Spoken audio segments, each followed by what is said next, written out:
A woman in a blue vest and bandana leans on her mop, thinking she only came here for a simple part-time job. Her thoughts are interrupted by the sight of intimidating tattoos, a fierce bulldog on one man's arm and betrayal is death on another's chest. Cowering, she realizes the two hulking men are gangsters, with one holding a bulldog-shaped cup. One of the men roars in frustration, making the woman flinch in terror.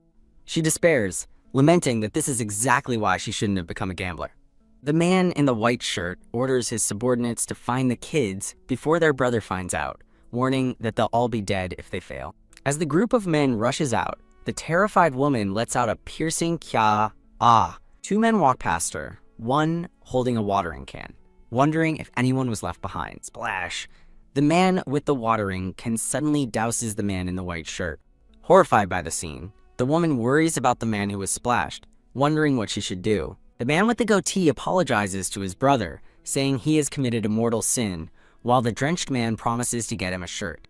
As a towel is offered to the now shirtless man, the woman gets a nosebleed from the stunning view of his physique. As he turns, an elaborate and massive dragon tattoo covering his entire back is revealed. A caption notes his grim look and the scars that mark his muscular torso. The woman realizes with dawning horror that this is the infamous gang violence boss she's only ever heard about. Panicked, she decides to finish her job quickly and request a transfer from her dispatch company. She struck the gang boss directly in the ribs, causing him to double over in pain. Confused, she wonders why the gang boss is suddenly standing behind her, his hand trembling on her mop handle. Her eyes widen in pure shock as she realizes what she has just done. Seeing the boss clutching his side in pain, she thinks she's dead, even as he tries to reassure his subordinate that he's okay. His men crowd around him, anxiously asking what happened and if someone hurt his ribs. One enraged subordinate brandishes a trowel, vowing to find the person responsible and bury them in the mountains. Another subordinate pulls a knife, ready to kill the culprit, as the terrified woman whispers that she's scared. The gang boss gives a chilling glare, sending a wave of fear through the already petrified woman. He tries to tell his men to wait, but it's too late. Screaming, she bolts from the scene. As she flees screaming apologies, the narration identifies her, Go Yeonha, a 27-year-old part-timer. The scene transitions to a modern, glass-fronted building in the city. Later, a black-haired woman blow-dries Yeonha's hair, surprised to hear she met a gangster. The hairdresser, introduced as Yeonha's best friend Gumiho, asks how she knew he was a gangster. Yeonha insists it's a feeling you get the moment you see him, something Gumiho would understand. Gumiho curiously asks what the man looks like, while Yeonha thinks about how to describe him. Yeonha describes a brutal-looking man, tall, with shoulders like a football player, scarred eyes, and knife marks on his face. Gumiho is immediately intrigued, declaring a tall, well-built bad guy is her type, much to Yeonha's annoyance. Yeonha protests that he's a criminal, but Gumiho dismisses her, saying a true gangster wouldn't be so easily shamed. Gumiho points out Yeonha's long-standing fear of gangsters, but Yeonha explains it's because she almost died meeting one as a child. Gumiho teasingly asks what would happen if the boss fell in love with Yeonha at first sight. The punchline lands as Gumiho reveals you're the first person to break his ribs, leaving Yeonha utterly stunned. Gumiho laughs and urges the single Yeonha to meet a guy, saying there's no one like a gangster boss. A smiling Yeonha promises they can meet again soon. Gumiho hugs her friend goodbye, wishing her well for her filming session. Ya waves a cheerful goodbye, her mood much improved. Now on set, Yeonha cheerfully tells her crew that they'll be playing with clay. She explains that her day job is as a kids channel creator, where she molds clay. Her YoungTube channel, Minnie and Friends, has 10,000 subscribers, making her wonder why she still needs a part-time cleaning job. With a flourish, she reveals her impressive clay creation, a statue of Admiral Yi Sun-sin. Getting into character, she vows to protect Josian before a cameraman reminds her to wrap it up, snapping her out of her daze. She gives a final, cheerful farewell to her viewers, ending the recording with 2 thumbs up. With the filming done, she breathes a sigh of relief, happy to have finished her day's work safely. However, she can't stop worrying about the gang boss, recalling how sick he looked and wondering if she should have offered to pay for his treatment. Terrified, Yeonha imagines being buried in the mountains, just for offering to pay his medical bills. The scene shifts to the OOO University Hospital, where a panicked voice screams for their brother. In a hospital room, Ji-hwan's subordinates wail over his injury, immediately blaming the rival Miao Gang, until he weakly tells them all to shut up. A caption introduces Ji-hwan's furious right-hand man, Ju Il-yong, who clenches his fist and asks if any rivals are still around. Burning with anger, Il-yong makes a grim declaration. It's war. He then rushes to his boss's bedside, explaining that their dramatic entrance was just because they were so worried about him. The boss, Seo Ji-hwan of the Thirsty Deer Gang, sits wearily in his hospital bed with a bandage on his forehead. With an exhausted sigh, his thoughts turn back to the memory of that woman.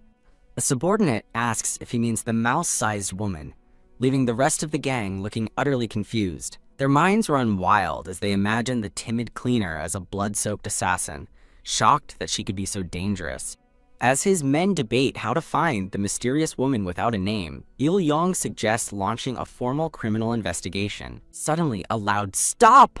from the doorway cuts through their discussion, catching them all by surprise. Ji-hwan's face twitches with a dark, annoyed aura at the constant interruptions. Gulp! His men freeze, nervously watching their boss's reaction. Ji-hwan gives a quiet but firm order. Find the woman, bring her to him politely, and don't touch a single hair on her. He repeats his stern command to bring her to him, unharmed. His subordinates are stunned, realizing that their fearless brother, even after being attacked, is demanding they treat his assailant with care. The scene transitions to an outside view of the large, modern university hospital. Ji-hwan stands alone by his hospital room window, gazing outside in quiet contemplation. A close-up reveals his intense and serious expression as he remains lost in thought. In the hallway, a group of nurses hiccup and whisper in fear, completely intimidated. As Ji-hwan walks down the hall, terrified onlookers speculate about a murder case, while he simply thinks that the sun is hot. His mind drifts to playing hide-and-seek, fondly remembering the childhood game. Flashbacks show a 7-year-old Ji-hwan being told to study, and a 15-year-old being pushed to fight his enemies, showing his conflicting upbringing. Snapped out of his reverie by a sound, Ji-hwan turns his head with a curious, hic. After making eye contact, the people in the hallway scatter in fear, leaving him standing alone. Il-yong appears with a cheerful smile, and Ji-hwan greets his right-hand man by name. Il-yong worries about his brother being discharged too soon, insisting he stay longer in case of after effects. Ignoring the concern, Ji-hwan cuts to the chase, asking if Il-yong has found that woman. Il-yong reports that due to privacy laws, the dispatch company refuses to give him any information. He explains their only option is to file a police report, to which Ji-hwan quietly agrees. Elsewhere, Yoon-ha is back at a cleaning job, straining as she pushes her mop. Misunderstanding his quietness for defeat, his men start training, ready to find and destroy the organization they assume is behind her. Biff, a small child running down the hall, crashes directly into Ji-hwan's injured side. While Il-yong scolds the children for running, Ji-hwan, clutching his ribs in pain, tells him to leave them alone. Kneeling down, he gently asks the boy where he's going in such a hurry, and the child answers, to see Sister Minnie. The boy's mother arrives, her eyes wide as she sees the intimidating man kneeling before her son. The terrified mother yanks her child away, asking what he's doing, and scolding her son for talking to strangers. Il-yong steps forward to defend his boss, but Ji-hwan grabs his arm and stops him. Ji-hwan tells him to let it go, and a frustrated Il-yong backs down with an apology. Without another word, Ji-hwan turns and walks down the hall toward a moving walkway. He approaches a group of children, thinking to himself with a smirk, dusty germs, do you think I'll lose to you? It's Yoon-ha, dressed as Sister Minnie, with a big red bow, leading a health-themed activity for the children's ward. The kids cheer for the healthy boy as she narrates his victory over the dust germs in the name of justice. Sister Minnie beams with happiness as the children cheer that she's the best. Ji-hwan freezes in utter shock, his mind screaming, "I found you!" He steps toward her and calls out, "Excuse me," trying to get her attention. Wah! Before he can reach her, a nurse pushes Ji-hwan, now suddenly in a wheelchair, away from In-ha and the crowd of children. A flashback shows the moment Yoon-ha accidentally jabbed him with the mop. The two finally stand face to face, wondering what will happen next as children greet them both by name, revealing a surprising connection. Ji-hwan watches silently from the doorway as Yoon-ha greets a boy in a wheelchair, who confirms he's there to see her. She hugs the boy, Seo-hyun, telling him she missed him and brought him a toy. Seo-hyun thanks her happily, but Yoon-ha worries internally that he's gotten thinner. Outside, a woman asks Yoon-ha about Seo-hyun's condition, while Ji-hwan is seen in the background with the boy's wheelchair. A voice explains that the only cure for his childhood cancer is ion therapy, which isn't available in Korea. The woman tells a worried Eun-ha that they must go to Japan or Germany for treatment. Heartbreak fills Eun-ha's eyes as she processes the staggering cost, 100 million. She stands frozen in the hospital hallway, completely flustered by the news. Wailing with comical despair, she cries out that she barely earns a salary. Stumbling backward in a fit of anguish, she bumps right into Ji-hwan. Her hand lands on his firm chest, and she thinks in shock about the impressive pectorals she's just touched. A close-up shows Eun-ha's face, a mask of pure, unadulterated horror. Ji-hwan looks down at her with a calm, unreadable expression. The two are frozen in an awkward standoff, Eun-ha gazing up at him in shock. She keeps staring up at him, her hand still resting on his chest. Her heart thumps wildly as her hand remains pressed against his hospital gown. Ji-hwan quietly asks her to excuse him, and she stammers a timid reply, their hearts pounding in unison. He asks for his personal space back, and she yanks her hand away with a yelp and a panicked apology. Ji-hwan addresses her as Miss Gyun, leaving her completely stunned as she asks how he knows her name. She spirals into panic, realizing he was searching for her and wondering if it's some kind of underworld tactic. With tears streaming down her face, she decides there's only one thing she can possibly do. Thinking she shouldn't have run away after hurting him, she prepares to face the consequences, much to Ji-hwan's confusion. She drops to her knees and bows deeply, wailing a dramatic apology for her actions. Covering her face in fear, she begs him to stop, explaining how scared she was, while he tries to tell her she's mistaken. He reaches out a hand to help her up, but she flinches away in terror. Cowering on the floor, she begs him not to use violence as he stands silently. As he clenches his fist in frustration, she threatens to report him if he hits her. Pow! A small boy rushes in and punches Ji-hwan's leg, telling the scoundrel not to bother Sister Minnie. A tiny army of children swarms Ji-hwan, hitting his legs and telling Sister Minnie to run. As a boy yells that they'll handle the villain, a terrified Eun-ha worries that Ji-hwan might actually hit the kids. One of the children bravely raises his fist, rallying the others to join him. Eun-ha quickly gathers the children in her arms, yelling for them to run away together. Snatching up the kids, she flees down the hall as Ji-hwan helplessly calls for her to wait. Watching her escape, Ji-hwan is left thinking about the 100 million she needs. Back in his room, Ji-hwan sits pondering how on earth he can get 100 million. His men note that their boss is fabulously wealthy, and Il-young wonders aloud what he could possibly be worrying about.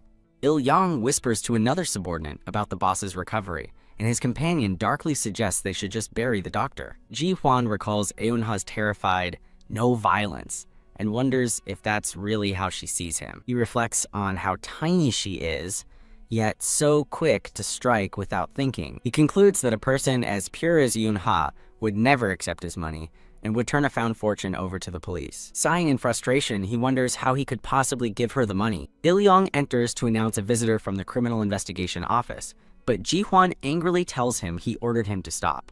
A nervous subordinate reads a background report on Eun-ha, detailing her prestigious education and her family's 10 billion won in assets. The report continues, revealing her powerful family of doctors, lawyers, and prosecutors, shocking Ji-hwan and his crew. The subordinate explains that she receives no financial support after a falling out with her parents over her career choice. Ji-hwan realizes that this must be the reason she's struggling financially. The report confirms she has an urgent need for funds and has looked into private loans. The subordinate clarifies she didn't actually borrow any money, and the reason for her need remains unknown. Ji-hwan clenches his fist, confirming his suspicions were right all along. The report concludes with a crucial detail. Go Eun-ha is scheduled to attend a charity auction for children with cancer this afternoon. Pat. Determined, Ji-hwan quickly fastens his hospital gown, ready for action. His subordinates gasp in disbelief, one stammering, "Brother?" Revealing his muscular physique, Ji-hwan confidently orders Il-young to go right away and bring 100 million in cash. Elsewhere, a woman despairs over her finances, lamenting that no one would lend her 100 million on her meager salary. She resigns herself to the fact that Seo-hyun can't afford treatment, and her only option is a private loan with a staggering 12% monthly interest rate. Calculating the loan terms, she's horrified to discover that borrowing 100 million won would balloon into a debt of nearly 390 million in just 1 year. Her hopes turn to Yena, a rich and popular kids creator, believing she must convince her to help raise money for the treatment. Despite the director failing to persuade Yena, the woman steels her resolve, determined not to give up. Approaching Yena at the charity event, she's met with a cold refusal as Yena questions why she should help her sister's fans. As a stunned Aina looks on, Yena continues, dismissively contrasting her own expensive sponsored toys with simple items like clay dolls. Eunha earnestly asks what she's supposed to do for her friends who can't afford expensive toys. Yeni smirks and condescendingly offers Eunha a cleaning job for a daily wage, which gives Eunha a sudden idea. Beaming with delight, Eunha gratefully accepts the offer for Seo-hyun's sake, clasping Yena's hand while Yena looks on with disdain. At the charity auction, the bidding for Yena's toy is intense, as the crowd enthusiastically shouts offers. After the toy is sold, Eunha remarks on the crowd's amazing enthusiasm, but Yena just looks bored next to her handmade clay creations. With Yena's toys sold out, the auction turns to Minnie's items, and a hopeful Eunha thinks that her own subscribers must be in the audience. Yena holds up Eunha's clay doll and mockingly asks why she's selling something so humble. With a condescending look, Yena wonders aloud if she should start the bidding for the doll at a mere 101. On stage, Yena presents the clay figure as Admiral Yi Sun-sin, made by Minnie, highlighting its features as Eunha watches with nervous hope. Yena announces a starting price of 10,000 won, leaving Eunha stunned as she calls for the first bid. The room falls silent, and an awkward Yena asks why no one is bidding. The audience murmurs in disinterest, questioning the quality of the clay doll and declaring they have no intention of buying it. Heartbroken, Eunha's face falls as she overhears someone in the crowd wondering why she would even try to sell such an item. Suddenly, a man's voice cuts through the silence, declaring, "I'll buy it," causing the entire room to turn in shock. It's Il-yong who stands, his expression serious as he makes the unexpected bid. Just behind him, Ji-hwan rises, his commanding presence in a sharp black suit immediately drawing all eyes. With unwavering confidence, Ji-hwan announces his offer.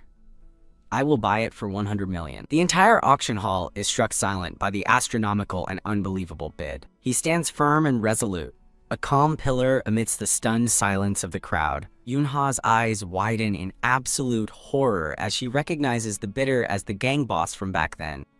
The crowd instinctively parts as Ji-hwan and Il-yong walk to the front, their intimidating aura hushing a curious child's question. They arrive at the stage, stopping before a shocked Eunha and Yena in a tense standoff. Il-yong smirks, confirming with the nervous auctioneer that the item is indeed the statue of Admiral Yi Sun-sin. Il-yong impatiently tells his boss they should just buy it, and Ji-hwan gives a quiet but firm, "Oh yes," in agreement. As Ji-hwan watches the stage, the flustered auctioneer nervously restates the original starting price. Looking directly at Ji-hwan, Eunha firmly says no. Now standing face to face, he ignores her refusal and calmly reiterates his offer to buy the doll for 100 million won. A subordinate delivers a box of cash, and after telling Il-yong they can go, Ji-hwan turns to leave a stunned Eunha behind. Eunha stops him, demanding to know why on earth he spent 100 million won on her simple clay doll. He offers a slight smile, asking if he's not allowed to participate in charity auctions, but she insists it's too much money. He tells her not to worry, though she remains baffled, unable to comprehend his bizarre purchase. Ji-hwan falls silent, simply gazing at her with a serious, unreadable expression. She stares back, her mind racing as she tries to make sense of the unbelievable situation. His intense expression softens into a gentle, reassuring smile. Completely flustered, Eunha blushes and finds herself unable to look away. Later, over drinks, a friend asks Eunha if she really received 100 million from that gangster. Eunha confirms he gave it to her in cash on the spot, and her friend immediately asks if she gave the money to Seo-hyun. In a flashback, Eunha hands the box of money to Seo-hyun's tearfully grateful mother, saying she was happy to help. Smiling, she explains that Seo-hyun has already left for Japan and should be able to receive his treatment safely. Her friend cheers, happily declaring that the money earned by sacrificing herself to the gang boss was bound to work out well. Over wine, a suddenly anxious Eunha wonders what on earth that person could possibly want from her. She recalls Ji-hwan's strange parting words, picturing his slight, unreadable smile. Eunha tells her friend she's baffled by his "play with me" comment, jokingly wondering if he wants to create monsters. Her friend wildly speculates about sinister games involving drugs or rearranging organs before scolding herself for joking when she's already so anxious. The friend tries to reassure Eunha by suggesting he's just a fan, but a worried Eunha asks her to call the police if anything happens. Thunk. Ji-hwan exits a car dressed impeccably in a black suit, as Il-young holds the door. He and Il-young walk purposefully toward a large, modern building. Inside, a line of men in suits bows deeply, welcoming their Hyung home. Ji-hwan hands the boxed clay figure to Il-young, instructing him to place it on the living room shelf. As Il-young holds the box, Ji-hwan warns him to be careful, as it's worth 100 million, leaving Il-young wondering what kind of art it could be. Il-young opens the box and stares in electrified shock at the simple clay figure inside. The subordinates gaze in horrified silence at the Admiral Yi Sun-sin statue, now displayed like a priceless treasure. Huddled together, his men conclude that their boss has lost his mind and consider having him committed. As a subordinate calls out, Il-young, Hyung, the blonde-haired man turns to address the concerned group. Il-young scolds his men, asking if they've truly forgotten the kind of man their boss is. In a flashback, a battle-hardened Ji-hwan stands over his defeated rivals after taking control for the Bulldog faction. Ji-hwan solemnly announces the immediate disbandment of the Bulldog faction. He offers his men a new, legitimate life, promising they won't starve, and immediately establishing the Thirsty Deer Meat Processing Company. Back in the present, his men tearfully declare that their Hyung is a savior who gave them a chance to live like human beings. Il-young dismisses their sentiment, questioning why their boss would buy such a doll, but then recalls it was made by the killer janitor. Il-young berates his confused colleagues, telling the ignorant jerks to think for a moment. Dressed as Uncle Sam in a sudden fantasy sequence, Il-young declares that Ji-hwan is trying to scout Yoon-ha. He explains it's better to recruit such a brilliant woman than to bury her, and his men praise his insight. A subordinate named Ming-yu interrupts, telling the others that their boss has been acting strange. Ming-yu, the youngest of the 12, explains that Ji-hwan was just staring at all the clothes in his closet. He continues, describing how Ji-hwan kept trying on different outfits in front of the mirror, much to his confusion. Caught red-handed, a blushing Ji-hwan dismisses their concerns as nothing, flustered by their attention. In a flashback, a young Yoon-ha begs a boy named Hyun-woo to play a little longer before their teacher arrives. She excitedly negotiates for 10 more minutes, and he agrees with a smile. Playing in a sandbox, she asks her friend Hyun-woo to build a window for their sandcastle. When he asks what it is, she explains it's a room for a beautiful princess. Hyun-woo smiles and sweetly asks if she means a princess as beautiful as Yoon-ha. A blushing Yoon-ha thinks that if there's a prince, it would be someone like Hyun-woo, who she wants to marry when she grows up. Crack, a black dress shoe suddenly stomps down, crushing their sandcastle. A sinister-looking Ji-hwan looms over the terrified children, declaring, "I got you," as Yoon-ha screams in horror. Wham! Yoon-ha jolts awake in bed, gasping as she clutches her blankets, terrified from the nightmare. She wonders why Hyun-woo and the gangster boss both appeared in her dream, realizing her search for his company, Thirsty Deer, must have triggered it. She recalls learning that Thirsty Deer is a large social enterprise but still can't shake the feeling that it's a front for gangsters. Deciding she has to go, she stands before her closet and wonders what she should wear for the meeting. As she gets ready, she anxiously recalls her friend mentioning that Ji-hwan said she was the first person to ever break his ribs. After settling on a simple green hoodie, she sighs and admits her outfit is pretty lame for the occasion. Her friend's voice chides her for not trying to look good for the gangster boss as she nervously waits outside a building. Ji-hwan arrives, looking impossibly handsome and dapper in a perfectly tailored gray suit. Noticing how hot it is, Anha nervously introduces herself, and he formally introduces himself as Seo Ji-hwan. She finds herself momentarily speechless, captivated by his dashing appearance. Blushing, he reassures her that his injury wasn't serious and asks why she's avoiding eye contact. He sincerely thanks her, explaining that Seo-hyun received his treatment because of her help. He asks her to lunch, and though she's so nervous she feels faint, she simply says she eats everything. As they walk together, Yoon-ha notices that everyone on the street is staring at them. Spotting a frog headband at a street stall, she gets an idea, exclaiming that it's perfect for a frog egg video. In a flashback, Ji-hwan recalls being too nervous to properly see a family enjoying themselves at an outdoor cafe. As he walks with Yoon-ha, she thinks that it's a shame. Thump. Distracted, she accidentally bumps into his back with a yelp. Looking ahead, Yoon-ha spots a blonde-haired woman entering a Meow Money loan office and asks Ji-hwan if he's interested in her. "Damn," Ji-hwan mutters with a stern look, as Yoon-ha worriedly asks what he didn't like. She watches him stride toward the same building the woman entered.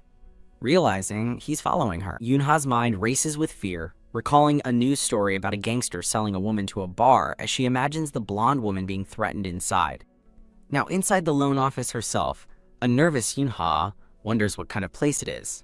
Ji-hwan reviews a document, noting their shady business practices, while the blonde woman demands her loan agreement back from the lender. Rip Ji-hwan suddenly tears the contract to pieces, shocking both Yunha and the blonde woman, who angrily asks who he thinks he's talking to. The blonde woman is asked for her story, and after a moment of confusion, she explains she just wanted money for a trip with friends. Ji-hwan sternly tells the blonde woman she's lucky and warns her never to use loan sharks again, but she defiantly asks why he's meddling. "Look at this," Ji-hwan exclaims, his expression intense as he prepares to explain the danger. Yunha lays out the predatory terms, explaining a 3 million won loan has a 12% weekly interest rate that compounds horrifically. When the stunned blonde woman asks how much that is, Ji-hwan presses her, asking why she's suddenly speechless. Ji-hwan coldly states the debt would become over 4.7 million won in just 1 month. Yunha continues the terrifying math, revealing the debt would balloon to over 7.4 million in 2 months and nearly 11.7 million in 6. Looking at the numbers,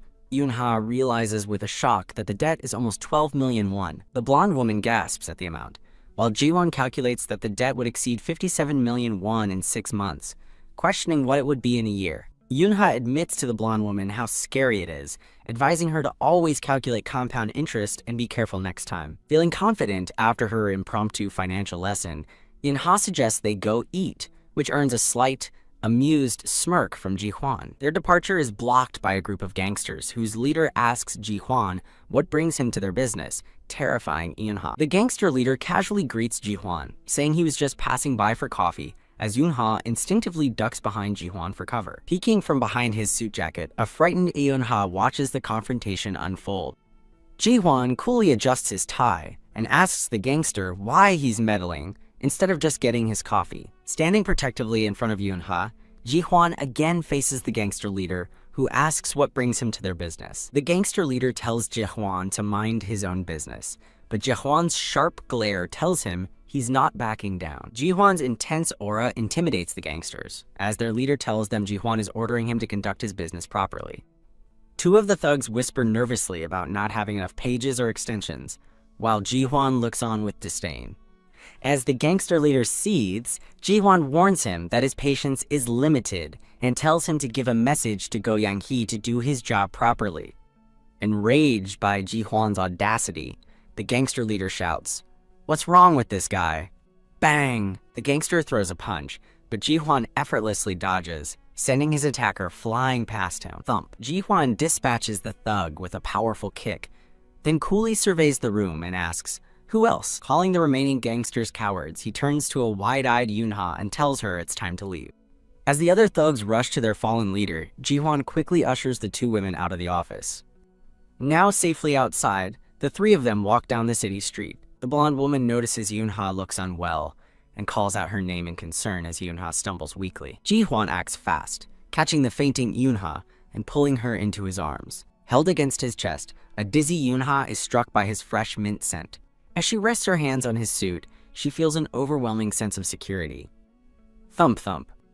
Her heart pounds as Ji-hwan leans in to ask if she's okay, leaving her flustered and speechless. Yunha says she just felt a little dizzy, as the blonde woman thanks Ji-hwan profusely and asks for his contact info to treat him to a meal. Ji-hwan asks the blonde woman why she thinks he's different from the other gangsters, and she replies it's because he saved her and is a good fighter. He delivers a harsh dose of reality, telling her that cool movie gangsters don't exist and that she needs to wake up. The blonde woman calls out to Miss Yunha, who thoughtfully considers Ji-hwan's well-spoken, truthful statement. Ji-hwan decides he needs to go to his company, worried the gangsters might show up at his office. He apologizes for not being able to join them for a meal, but the blonde woman reassures him it's fine, admitting she didn't want to go anyway. As he turns to leave, Ji-hwan promises the blonde woman that he will definitely contact her again. Alone for a moment, Yunha sighs, looking flushed and overwhelmed by the intense encounter. The scene shifts to Yena in the present, holding a glass of wine and thinking that the current situation feels just like back then. At a gathering, a colleague suggests a nature preserve, but a dismissive Yena insists on Disneyland, causing another woman to silently fume about her selfishness. The woman seethes, realizing Yena is now pursuing the very man she's been interested in, as a wine glass shatters, symbolizing her rage. Fuming, the woman stands with clenched fists over the shards of the broken glass, her anger palpable.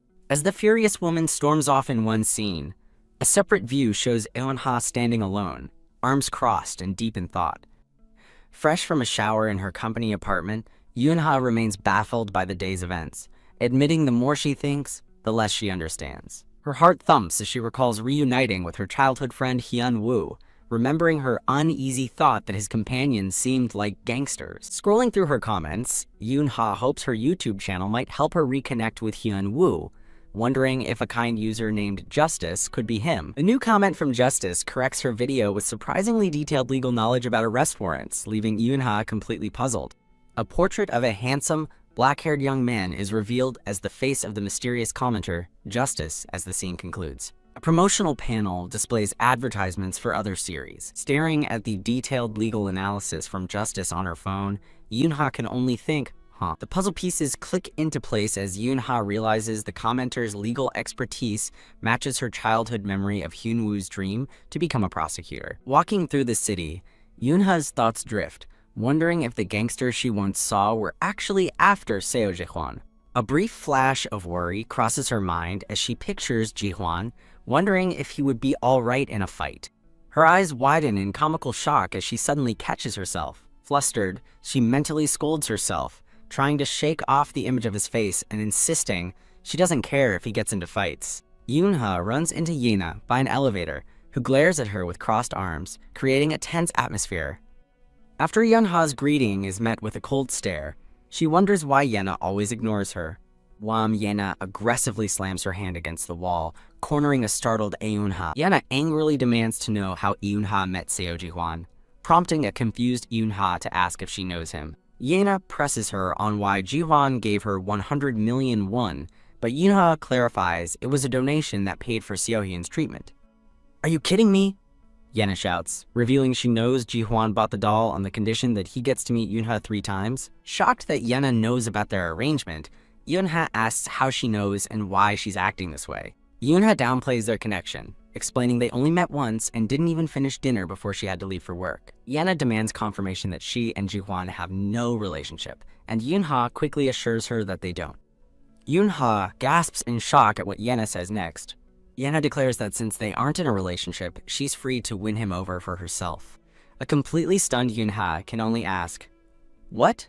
With a confident smirk, Yena announces that she will be the one to contact him now. Yena turns and walks away, leaving Yoon-ha to process the bizarre and aggressive confrontation. Walking away, Yoon-ha tries to convince herself she doesn't care, reaffirming her initial desire to avoid Ji-hwan. Frustrated, she resolves to get their 3 promised meetings over with as quickly as possible so she never has to see him again. In Ji-hwan's office, Il-yong reports that after a week of surveillance, the rival Aongi group shows no sign of seeking revenge. Pleased, Ji-hwan praises Il-yong's work and decides it's safe to send his men back to their jobs at the factory. Looking at her resume, Ji-hwan recounts a recent betrayal by an employee who took a salary advance for his daughter's surgery and gambled it away. Il-yong angrily agrees with his boss's initial assessment, wishing they had eliminated unredeemable people from the start. Ji-hwan accepts the blame, acknowledging it was his own generosity in trusting the man's pleas that led to the betrayal. Il-yong asks what they will do when they catch the betrayer, and Ji-hwan ominously asks back, "What should we do?" With an icy glare, Ji-hwan makes a chilling throat-slitting gesture with his hand. Il-yong stands at attention, simply replying, "Understood, brother." Arriving at a quiet office, Yoon-ha assumes the subordinates are at the factory and nervously wonders if the rival Aongi group could be there instead.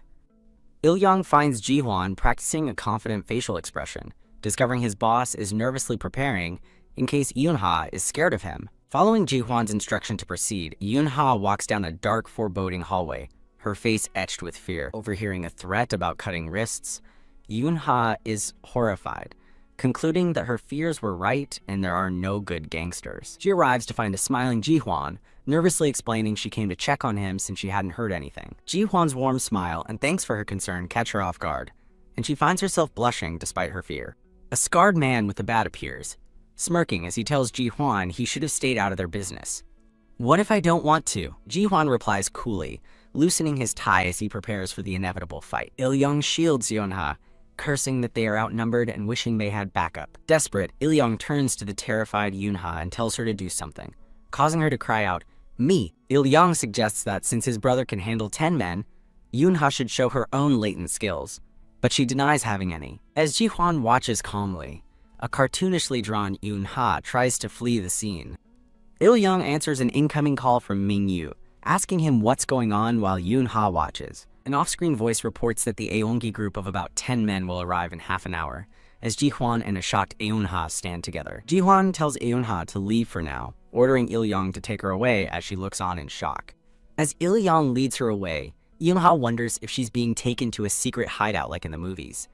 A scarred man with an eye patch appears, announcing to Ji-hwan that they have arrived. The scarred man, leading a group of toughs and armed with a baseball bat, enters the room menacingly. The Aonji leader demands to know who the woman is, while Ji-hwan smirks and a terrified Eun-ha panics about what to do. With a look of strained panic, Yoon-ha suddenly throws her hands up in a welcoming gesture. Forcing a cheerful smile, she introduces herself as Sister Minnie to the bewildered gangsters. A promotional banner appears as Yoon-ha internally panics, wondering what on earth she's doing. Ji-hwan tries to reassure a nervous Yoon-ha by dismissing the gangsters as just big kids playing with toys. Ji-hwan urges Yoon-ha to hide while shouting, "Guys!" to get his men's attention. In character as Sister Minnie, Yoon-ha lectures the gangsters, warning them they could get hurt playing with dangerous objects. She winks and cheerfully continues her lesson, telling them they shouldn't hit each other even when they fight. The gangsters are completely baffled by her behavior, with their leader wondering what's wrong with the crazy woman. "Oh," Yoon-ha points an accusatory finger at the gangster leader, looking scandalized. She sternly scolds the men for using bad words, demanding to know if their behavior is acceptable. Turning to Ji-hwan's men, she wags her finger and warns her good friends not to make her tell them twice. With a confident look, Yoon-ha announces that it's time for her final move. She strikes a pose and invites everyone to follow Sister Minnie's lead. The Aonji gangsters stand frozen in confusion, still holding their weapons. Yoon-ha watches in shock as the gangsters begin to mimic her, raising their hands and weapons in the air. Overjoyed by the unexpected result, Yoon-ha claps her hands with a bright, happy smile. She raises her arms in a triumphant cheer, celebrating her bizarre victory. The gangsters, completely disarmed, drop their weapons and cheerfully wave their hands, following her lead. As the discarded weapons lay on the ground, Ji-hwan watches with a deadly serious expression. Thwack Ji-hwan suddenly drops down, swiftly grabbing a pipe and an axe from the floor. Wham! In a blur of motion, Ji-hwan attacks the distracted gangsters, taking them by surprise. The shocked Aongi members cry out, as Ji-hwan efficiently takes them down. With a pole resting on his shoulder, Ji-hwan coolly warns the remaining gangsters that the first one who moves dies. Ji-hwan orders Il-young to bring the rope, and his subordinate eagerly complies. Grabbing the defeated leader, Ji-hwan tells him to go and deliver a message to his boss, Yaongi. Hoisting the man by his collar, Ji-hwan threatens him to do his job properly to avoid future disturbances. The scene shifts to a golf range, introducing Go Yang-hee, the 45-year-old head of the Yaongi faction. Go Yang-hee seethes as his defeated men bow before him, furiously questioning how 10 gangsters lost to a single woman. The scarred leader admits that their defeat at her hands was unacceptable. Go Yang-hee grits his teeth, muttering that he's disliked that punk Seo Ji-hwan from the very beginning. In a flashback, a powerful-looking man places a hand on his young son's shoulder, telling him that he's counting on him. The man instructs a younger Go Yang-hee to teach his son well so he can follow in his footsteps. The powerful man looks down with a sneer of contempt. He scoffs internally, wondering how they can possibly make use of such a weakling. The scene shifts to a pair of sneakers next to a dumbbell, implying a training regimen. Boxing gloves and other training equipment hang on a wall rack. It's revealed the boy is Hyun-woo, who was separated from his mother at 13 and is now seen training fiercely on a punching bag. Pow! He lands a powerful punch on the heavy bag. Muscular, shirtless Hyun-woo reflects on becoming a human weapon after a year of harsh training. Memory flashes of a trainer screaming at a younger Hyun-woo in the boxing ring, calling him a useless brat. In the present, Hyun-woo continues his training with a grim and hardened expression. A memory flashes to a bruised younger Hyun-woo shouting that he doesn't want to fight, he wants to study, as Go Yang-hee watches him sternly. Wham! Go Yang-hee violently strikes the boy, sending him stumbling backward. Grabbing the boy's hair, Go Yang-hee leans in close and tells him to listen carefully. He coldly informs Hee-woo that as the son of the bulldog boss, he is a gangster and has no choice but to fight. Go Yang-hee threatens Hyun-woo's mother to force him to fight, and the narration reveals that he quickly adapted to the organization after that. The scene shifts to a handsome, well-dressed Ji-hwan, with the narration explaining he became the boss in his early 20s. In another flashback, Ji-hwan addresses his men, stating that only those willing to start a new life should follow him. A younger Go Yang-hee stares in disbelief and fury at Ji-hwan's declaration. The flashback ends as a furious Go Yang-hee questions Ji-hwan's recent actions, like destroying loan documents and bringing a woman into their business. Arrogant brat, he seethes, enraged that Ji-hwan dares to look down on them. His scarred subordinate reports that the woman seemed to use hypnosis, concluding she's not ordinary, especially since Ji-hwan brought her. A sinister smirk spreads across Go Yang-hee's face as he listens. He orders his men to investigate Yoon-ha's relationship with Ji-hwan, as a pensive Yoon-ha is shown in profile. Meanwhile, Ji-hwan is at his desk, intently focused on his laptop. He's watching one of Yoon-ha's sister mini videos, thinking that while he thought she was just a cute kid, she's actually very cool. He reflects that no one ever protected him before, but Yoon-ha was so reliable, imagining her standing guard behind him. Recalling her nervous lecture to the gangsters, he realizes how scared she must have been. Looking up from his desk, he notes that they now have only one meeting left. Yoon-ha cheers with her arms in the air. In a meeting, Il-yong recounts to the other members how the killer lady single-handedly reversed the situation against the armed faction. Il-yong proudly announces their decision to welcome her as their sister, and the other men hum in happy agreement. A stubbled member gets an idea, suggesting they welcome her as their brother's wife instead. He elaborates on her merits, picturing her as a talented protector and a beautiful bride, the perfect wife. Whack, Il-yong snaps his fingers with a brilliant realization, wondering why he hadn't thought of it himself. As Il-yong muses that Ji-hwan won't be a bachelor for life, a long-haired member thinks he likes the idea of a smart and strong sister-in-law. However, a man with reddish-brown hair points out that their older brother has no interest in women. The reddish-haired man suddenly remembers the deal, recalling that their brother offered 100 million won just to meet her 3 times. Blushing, he wonders aloud if there could be another reason for the arrangement, piquing the other's curiosity. The men strike comical poses, as someone suggests Ji-hwan wants to learn her skills. The other members praise Il-yong for his insight, calling him the real deal as he blushes. The scene flashes to a dream of a young Yoon-ha asking a young Hyun-woo if he likes her. The young Hyun-woo asks if she'll really be his bride when they grow up, and she enthusiastically agrees. As they make a pinky promise, the scene shifts to the present, where Yoon-ha is startled to realize the voice in her dream was Hyun-woo's. Yeah! Yoon-ha bolts upright in bed, screaming as she wakes from the dream. Wham! She furiously throws her pillow, frustrated that Hyun-woo keeps appearing in her dreams. She concludes that her recurring dreams must be because she keeps getting involved with Ji-hwan. Determined, she grabs her phone, deciding to meet him one last time and end their connection. Sometime later, a dapper Ji-hwan stands in a plaza, checking his phone while waiting. A warm smile lights up his face as he calls out, Yoon-ha! Yoon-ha notes his neat black suit and internally jokes about whether he owns any other clothes. Ji-hwan thanks her for helping him escape the last crisis, admitting he was careless, and asking if she was surprised. Admitting she was a little surprised, Yoon-ha smiles and says it was fine since the men were more innocent than she thought. You're too naive, Ji-hwan warns sternly, telling her the gangsters are dangerous and she should stay away from them. Yoon-ha thinks he's one to talk, before he asks what she wants to do or if they should get the meal they missed. She hesitates, thinking that having a meal would lead to awkward conversation.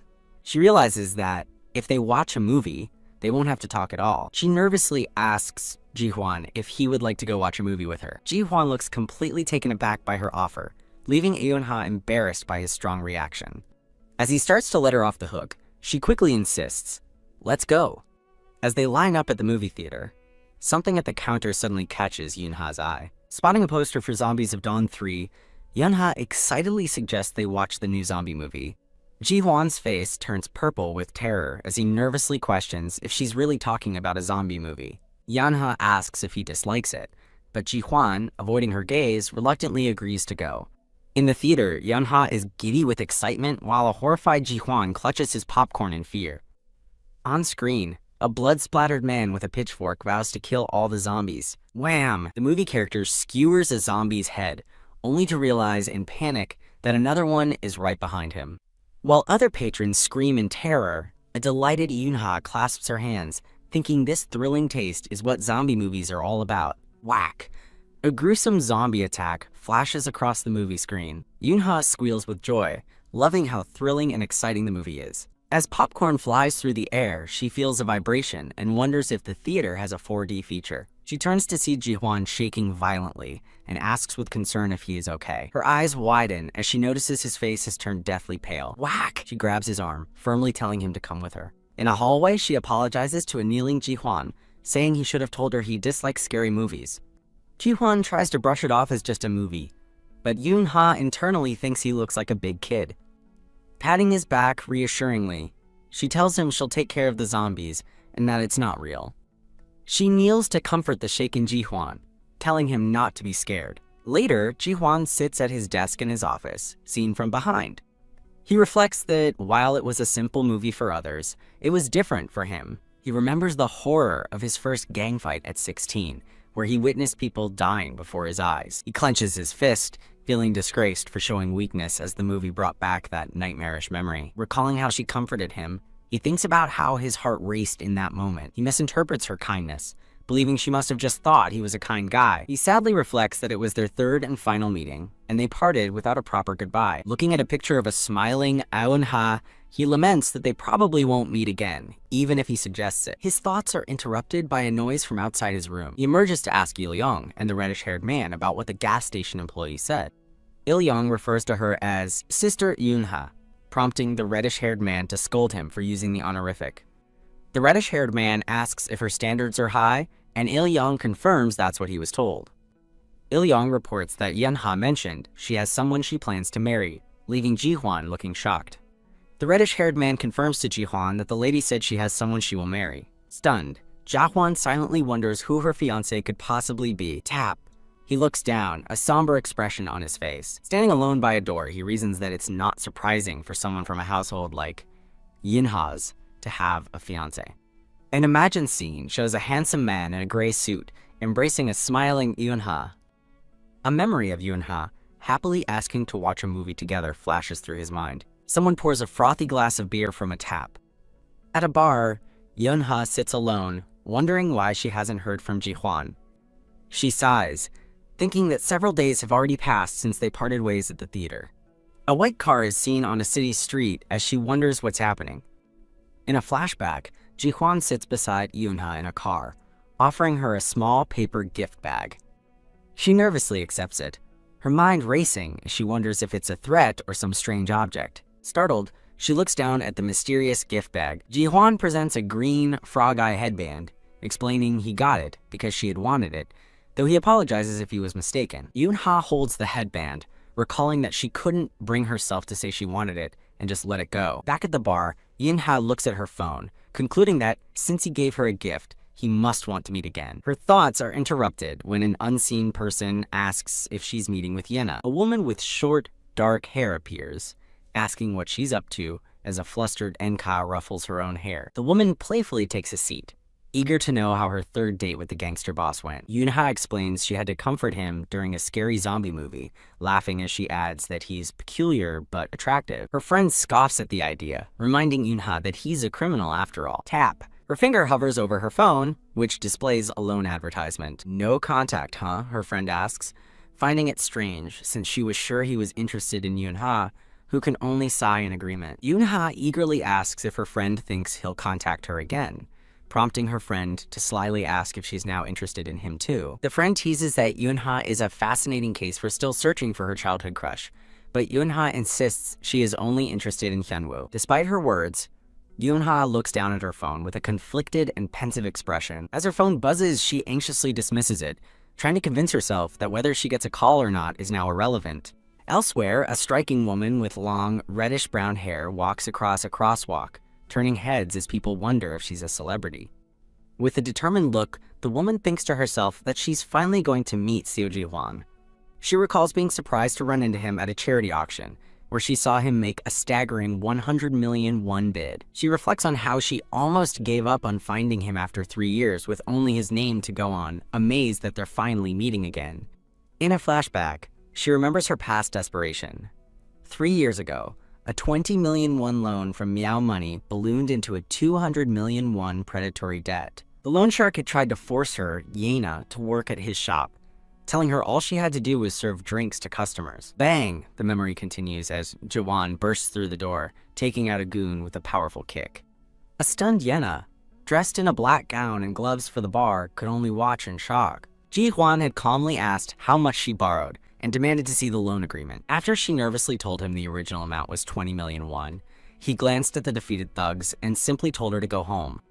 Rip. He then tore her contract to shreds, assuring her she would no longer be bothered by anyone. She had pleaded to be allowed to repay the money, but he informed her it was settled, though he did have one request. He had sternly warned her to never use a predatory loan again, and to stay away from people like him. Back in the present, Yena stands before the door to Thirsty Deer, reflecting that she's now a successful, millionaire YouTuber. She smiles confidently, thinking of herself as a perfect woman that no man could possibly resist.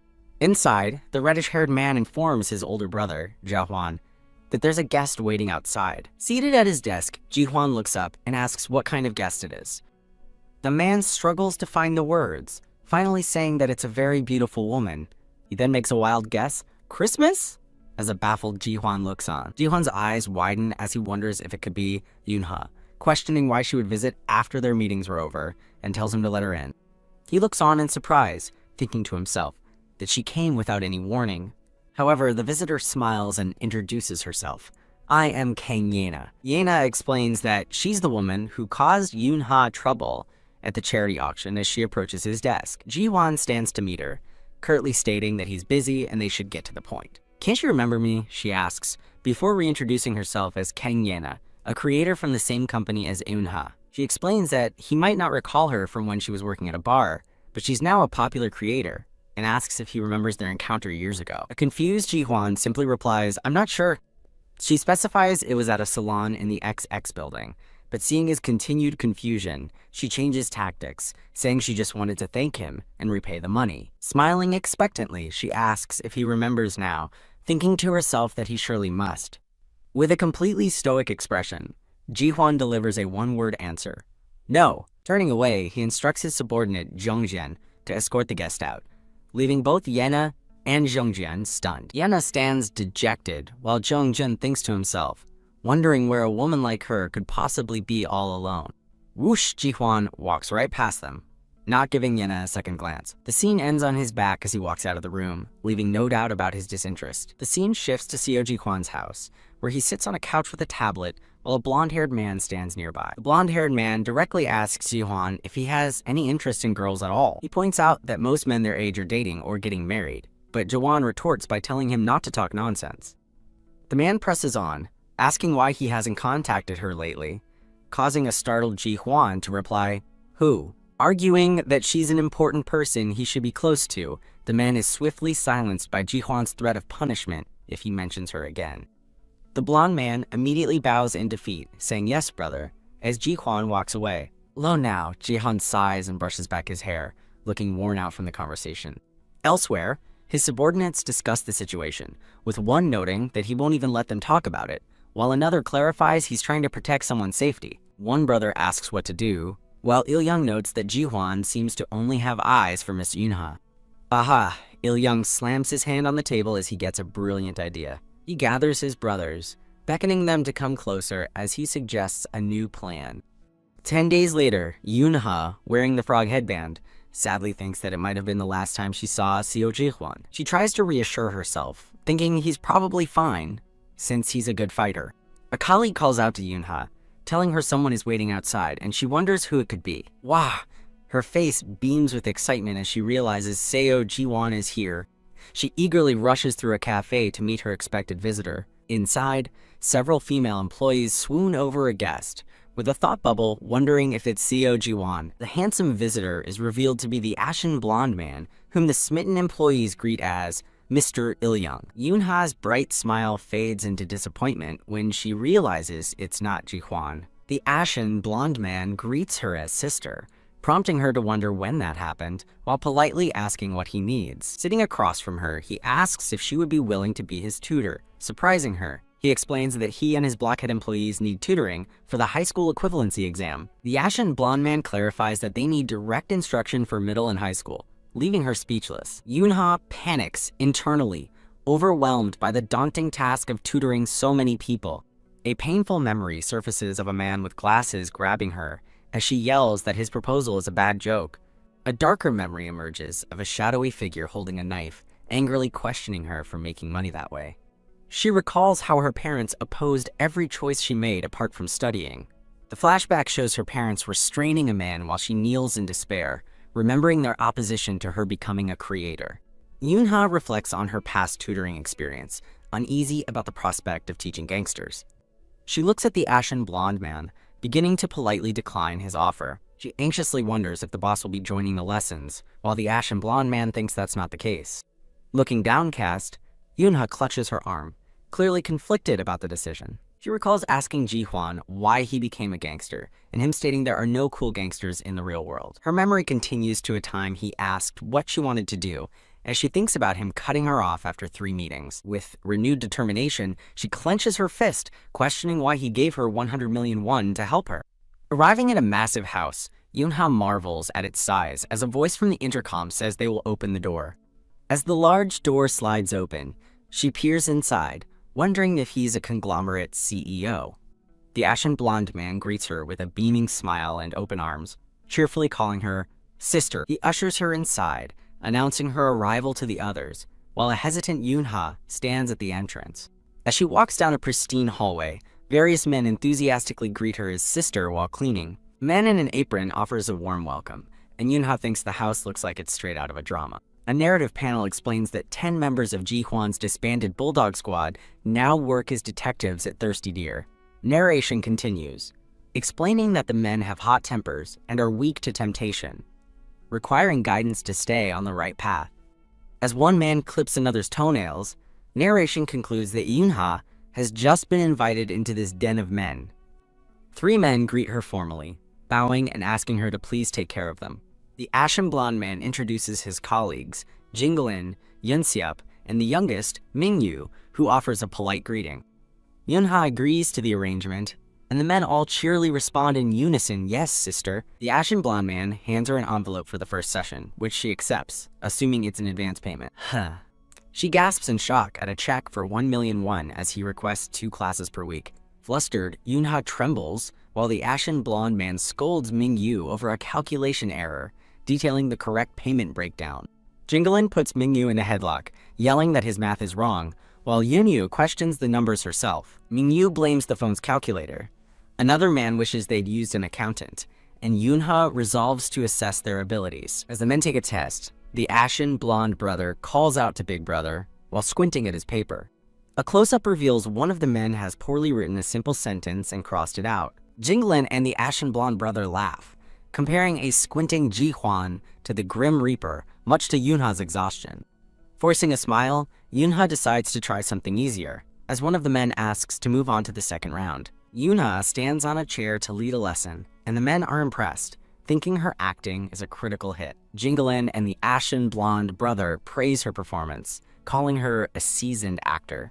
As the ashen blonde man mutters that the idiots deserve to disappear, Yoonha resolves to fix their manners as well as their studies. Yoonha turns around in shock, asking what on earth they are all doing. Seo Ji-hwan appears in the doorway, looking in on the chaotic tutoring session. A dramatic panel highlights a stunned Seo Ji-hwan, who has just arrived. A promotional panel with stylized text appears, marking a brief pause in the story. Ji-hwan stands frozen in the doorway, his expression one of utter shock. His men stand and greet him as Big Brother, while he walks in asking what is happening. As Yoonha watches, Ji-hwan's inner thoughts reveal his complete surprise. Why is Yoonha here? Later, Ji-hwan sits at his desk, admitting to himself that staying away from her is harder than quitting smoking. He watches a video on his phone of a cheerful Yoonha wearing her frog headband and introducing herself as Minnie. Finding her video genuinely fun, Ji-hwan wonders why more people don't appreciate her content. Holding his phone up to his laptop, he looks at her channel page with a confused, "Huh?" Ji-hwan looks annoyed, Wondering if his brother has a crush on Yoonha, he forces himself to stop watching, deciding to go exercise to clear his head. Pausing at the door, Ji-hwan overhears the commotion and thinks about the critical hit they took. He listens as Yoonha scolds the men for their behavior, while they cower and laugh dramatically. Wham! Ji-hwan bursts in, demanding to know what they are doing, as the startled men exclaim, "Big brother." With a menacing glare, Ji-hwan listens as his men sheepishly explain they hired her as a tutor for the GED test. Ji-hwan is dumbfounded, thinking it's absurd they're studying when they scream over simple math problems. Yoonha watches him, wondering why he's bringing this chaotic scene right in front of her. Ji-hwan bluntly says, "Let's go," but Yoonha stands her ground, protesting that the class isn't over yet. He orders his men to take Yoonha home, stating they will talk after she's gone. Wait a minute. Yoonha stops him, angrily declaring he is a really bad person. She scolds him for discouraging people who want to learn, while his men watch in awe, shocked at her boldness. Ji-hwan insists they aren't the type to study, but Yoonha fires back, asking why he's judging them, while his men secretly admit they were just trying to set them up. The ashen blonde brother steps in, asking Yoonha to be honest with him, while promising to take full responsibility. Yoonha bypasses Ji-hwan and directly asks the men if they truly want to study or not, putting them on the spot. A fierce standoff ensues, with Ji-hwan depicted as a roaring lion and Yoonha as a hissing cat, as the men realize they're caught in the middle. Believing it's a do-or-die situation, the men make their choice, emphatically yelling that they want to study. The men desperately insist to a furious Ji-hwan that they truly want to learn, giving Yoonha the upper hand. Tak! Ji-hwan turns away in defeat, begrudgingly admitting he can't call their sudden passion admirable. Yoonha triumphantly shoves Ji-hwan out of the room, ordering him to stop interrupting the class. Wham! She slams the door in his face as the men marvel, realizing their sister has defeated their brother. Shivering with admiration, the four men conclude that their sister is incredibly talented. Ji-hwan paces the living room, brooding over what good could possibly come from guys like them being involved with Yoonha. He stops, a small smile appearing as he admits to himself it's a good thing, since he can now see Yoonha in the evening. Back in the classroom, Yoonha makes a solemn vow to teach them until every single one of them passes the exam. Ji-hwan scoffs at the idea of her teaching the amoeba-like men a middle school curriculum in just 6 months, thinking ignorance is bliss. His inner thoughts continue, doubting her ability to teach men with no interest in studying and the shortest of leashes. Yoonha interrupts his thoughts with a shocking proposal, asking what happens if even one of them fails. She boldly declares that if they fail, she will grant him one wish, excluding any unreasonable demands. Ji-hwan is stunned, internally questioning her logic for making such a bet. Yoonha clarifies the terms. If she wins, he must let her teach the civil service exam curriculum, while Ji-hwan realizes if he wins, she will grant him anything. Ji-hwan silently accepts the bet, and Yoonha gives a slight nod of satisfaction. As he leaves, Ji-hwan warns her not to make a fuss while he's gone. Hwak! Yoonha retorts with a fierce threat, promising to name the villain in her next video Ji-hwan if they cause trouble. HWIP. Ji-hwan walks away, leaving Yoonha standing defiantly. The ashen blonde man talks with Yoonha as Ji-hwan thinks about how upsetting it is to be treated like a bad guy by her. The men announce class is over and see Yoonha off, nervously wondering if they're in trouble after her talk with their big brother. The men speculate about their impending punishment, guessing between a first-come, first-served list and burpees before Yoonha interrupts them. She reassures the anxious men not to worry, promising that their brother won't scold them. HWIP. They turn to see Ji-hwan sitting ominously at his desk, waiting for them. Fuming, Ji-hwan sits with a dark, lion-like aura, wondering what on earth Yoonha said to him. The men envision Yoonha as their guardian angel, now certain that she is the only one who can be their sister-in-law.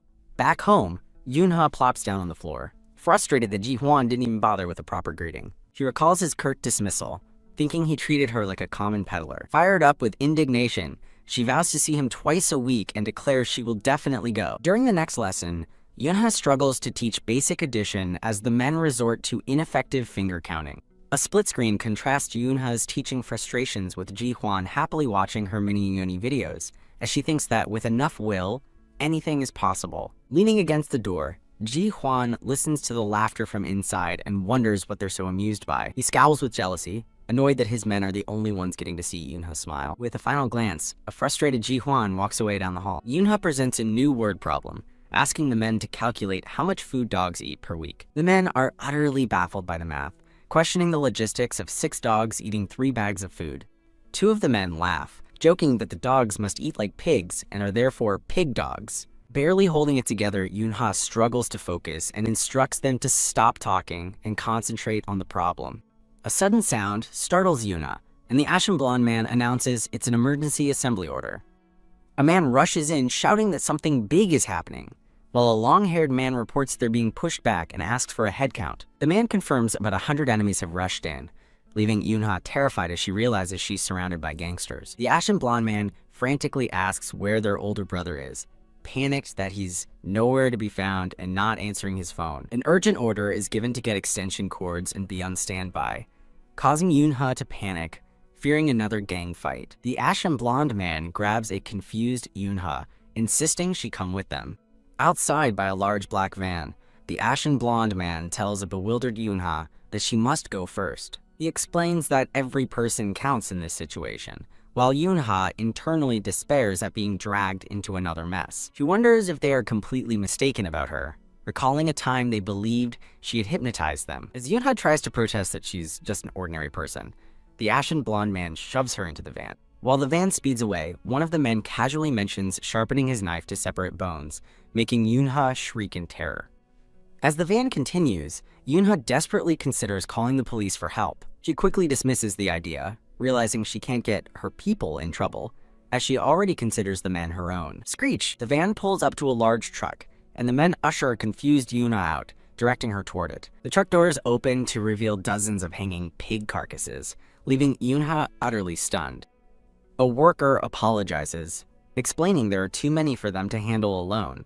The man explains that a surprise government inspection of pig farms put many local operations on alert. He concludes that they were flooded with dozens of pigs at once, causing Yoonha to finally realize this is a meat processing company, not a gang operation. The ashen blonde man invites Yoonha inside while his men, now carrying carcasses, assure her they'll handle the meat. Inside the factory, workers in protective gear are shown processing large quantities of meat on conveyor belts. Standing on a walkway, Yoonha looks down at the massive, busy factory floor in awe. She watches a worker open a case of gleaming knives and finally understands what he meant by sharpening the knife. Ouch.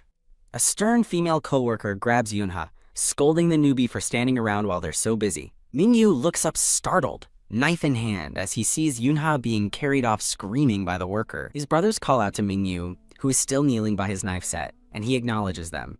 The men wonder where Yoonha has gone, noting she was just there a moment ago. They worry she's been caught, with one lamenting that he hoped to impress her with the factory. A spark of inspiration hits Mingyu as he calls out to his brothers. Stroking his chin with a smirk, Mingyu announces that he just had a great idea. On the factory floor, the stern coworker tells Yoonha to start with an easy task, packing boxes. The coworker asks Yoonha how she ended up in school, a slang term for jail, which leaves Yoonha completely baffled. Yoonha explains she went after her college entrance exam, further confusing the coworker, who asks what crime she committed.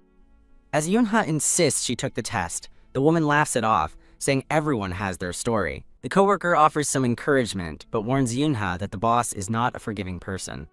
Whack! Yoonha shocks her coworkers by asking if they mean Mr. Seo Ji-hwan, causing them to gasp. The women angrily scold Yoonha for her lack of manners in using the boss's full name, and she quickly apologizes. A coworker explains their reverence, stating that the boss is like a benefactor to them all. Yoonha reflects on the gangster-like atmosphere of the company, even as the women yell at each other to work faster. Curious, Yoonha asks what their president, Mr. Seo, did before, but she is told to ask the foreman instead. The woman calls the foreman over to train the newbie, and a man responds with an enthusiastic, "Oh my gosh." A man in a heart-adorned apron poses dramatically, complaining about being called away from his work. Wah! The foreman reveals to a horrified Yoonha that their boss is the son of the head of the notorious Bulldog Gang. Meanwhile, Ji-hwan is on the phone, asking where everyone is. His brother explains they're at the factory dealing with 100 pigs. Ji-hwan grows concerned, thinking something is wrong and questioning why his sister Yoonha is at the factory. Over the phone, Ji-hwan asks for clarification, and his brother casually confirms he brought Yoonha along for help. Ji-hwan furiously shouts into the phone, demanding his brother bring Yoonha back to the house immediately. His brother refuses, claiming it's an emergency and cheekily suggests Ji-hwan should come himself if it's so important. Ji-hwan reluctantly agrees to come, and his brother smiles victoriously, having successfully lured him over. One of the men, Il-young, calls out to Yoon-ha, who greets him by name. Yoon-ha proudly shows Il-young the box she has meticulously labeled, but he tells her it's not the time for that. Il-young suggests they go somewhere quiet to talk, leaving a confused Yoon-ha wondering what he means. He leads her to a door, telling her to wait inside and that he'll be back soon. Yoon-ha finds herself alone in a dark warehouse, questioning why she was brought there. Ji-hwan suddenly appears in the warehouse, asking a surprised Yoon-ha if she is alright. Ji-hwan tries to play it cool, but internally curses his men for their matchmaking scheme. Hwang Ji-hwan and Yoon-ha stand in the cold, tense silence of the locked warehouse. Ji-hwan's expression hardens as he internally resolves that there's no way he'll let this situation continue. Outside, Ming-yu and the men celebrate their successful ploy, confident their matchmaking plan will work. The men imagine a romantic movie scene where Ji-hwan and Yoon-ha huddle for warmth, comically acting it out themselves. Ming-yu, disgusted by his brother's antics, snaps back to reality, worrying about Ji-hwan's inevitable wrath. Unfazed, the men declare they are prepared to face the consequences. They daydream about their ultimate goal, seeing Ji-hwan and Yoon-ha get married, believing it's worth any punishment. Back in the cold warehouse, Yoon-ha nervously asks if they're truly trapped. Ji-hwan realizes he's been tricked, lured to the factory by his men with a fake story about Yoon-ha collapsing. Worried, Yoon-ha asks if Ji-hwan has his phone, offering to call Il-young, but he reveals he left it in the locker. Ji-hwan explains his phone wouldn't help anyway, causing Yoon-ha to panic about freezing, but he quickly says no. He points out they're in a thawing room, not a freezer, leaving Yoon-ha to wonder about Il-young's motives. Ji-hwan knows his men are trying to set them up, but decides he can't say that out loud. Yoon-ha's imagination runs wild, as she fears Il-young has been bribed by the rival Miao Miao gang. Ji-hwan dismisses her fears by calling his men playful, while Yoon-ha concludes they must be acting out from too much homework. He tells her to hang on, promising to get them out soon as he grabs a couple of chairs. He sets a chair down for her, but then sits on the cold floor himself, leaving Yoon-ha speechless. As Yoon-ha sits down, shivering, she senses that something about the situation feels strange. She notices how unusually quiet Ji-hwan is as he sits silently on the floor. Her thoughts drift to Ji-hwan, reflecting on the man he is now. Meanwhile, his employees praise his kindness, recalling how he personally asks about their families and brings gifts for their children.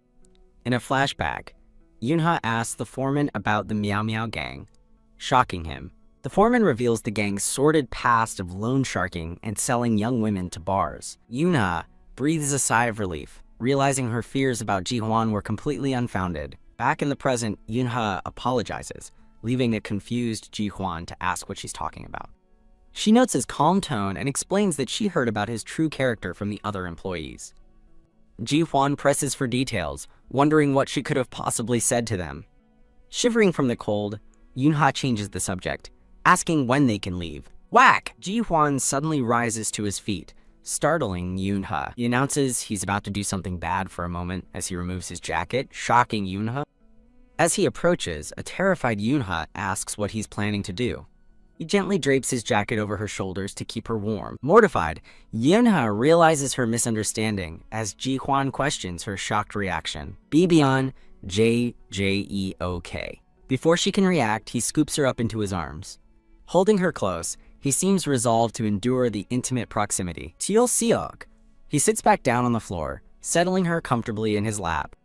Nestled against him, a flustered Yoon-ha holds onto his shirt for support. Feeling awkward, Yana protests that he must be cold too, but he insists he's fine and that it's necessary. He tells her to stay still to conserve heat, holding her tightly as she realizes he won't let go. It's a relief to be held, she thinks, finally feeling safe after being constantly anxious and alone since leaving home with nothing. A flashback shows her younger self walking away into the darkness, alone with only her suitcase. Back in the present, she looks up at him, wondering if this moment is really okay. As she leans against him, she notices a pleasant mint scent. She feels the firmness and warmth of his body, a new and startling realization for her. He looks down, gently telling her that her face is frozen. They continue to huddle together for warmth on the cold warehouse floor. Ji-hwan remains silent, a thoughtful expression on his face as he holds her. He notices she has fallen asleep in his arms, contemplating whether to wake her. As he holds the sleeping Yoon-ha, Ji-hwan's thoughts soften, wondering if he dares to hug her. Peeking out of the thawing room, the stern coworker is shocked to see her boss and wonders why he is there. Shh! Ji-hwan signals for quiet as he walks past the stunned female employees with the sleeping Yoon-ha in his arms. He stands tall, protectively holding Yoon-ha as she sleeps peacefully against him. Watching them, the coworkers blush and excitedly whisper among themselves, concluding that Yoon-ha must be the boss's wife. The scene shifts to the exterior of a lavish, modern home at dusk. Inside, Ji-hwan's men stand with heads bowed as Ming-yu accepts full responsibility, ready to take his punishment. Ming-yu and the others tremble in fear, anticipating their boss's severe wrath. Looking up in complete confusion, Ming-yu can only manage a questioning, "Huh?" Ji-hwan explains that because he entered the room without disinfecting, the meat cannot be sold and suggests they should eat it themselves. He orders his stunned men to clean the thawing room, and they dazedly agree to their punishment. As the others turn to leave, Ji-hwan questions Ming-yu, asking why he isn't already running off to the factory. Realizing their punishment is just simple cleaning, Ming-yu and his brothers light up with relief. The men happily scamper off, promising to return, while Ji-hwan watches them go, deciding to let it slide this once. Are you looking to find out if there's a specific kind of business in the area, or if certain businesses are open right now? We're here to help you get the answers you need. On a busy film set, a director calls for props and a lighting check while Yoon-ha stands in the background. Yoon-ha, now wearing a cute sprout hairpin, realizes she must have fallen asleep in the waiting room earlier. In a flashback, Ji-hwan asks for a sleeping Yoon-ha's address as he holds her in his lap. Still asleep, she mumbles the address of her office tel, leaning against his shoulder. Back in the present, Yoon-ha touches her chin thoughtfully, concluding that Ji-hwan must have taken her home.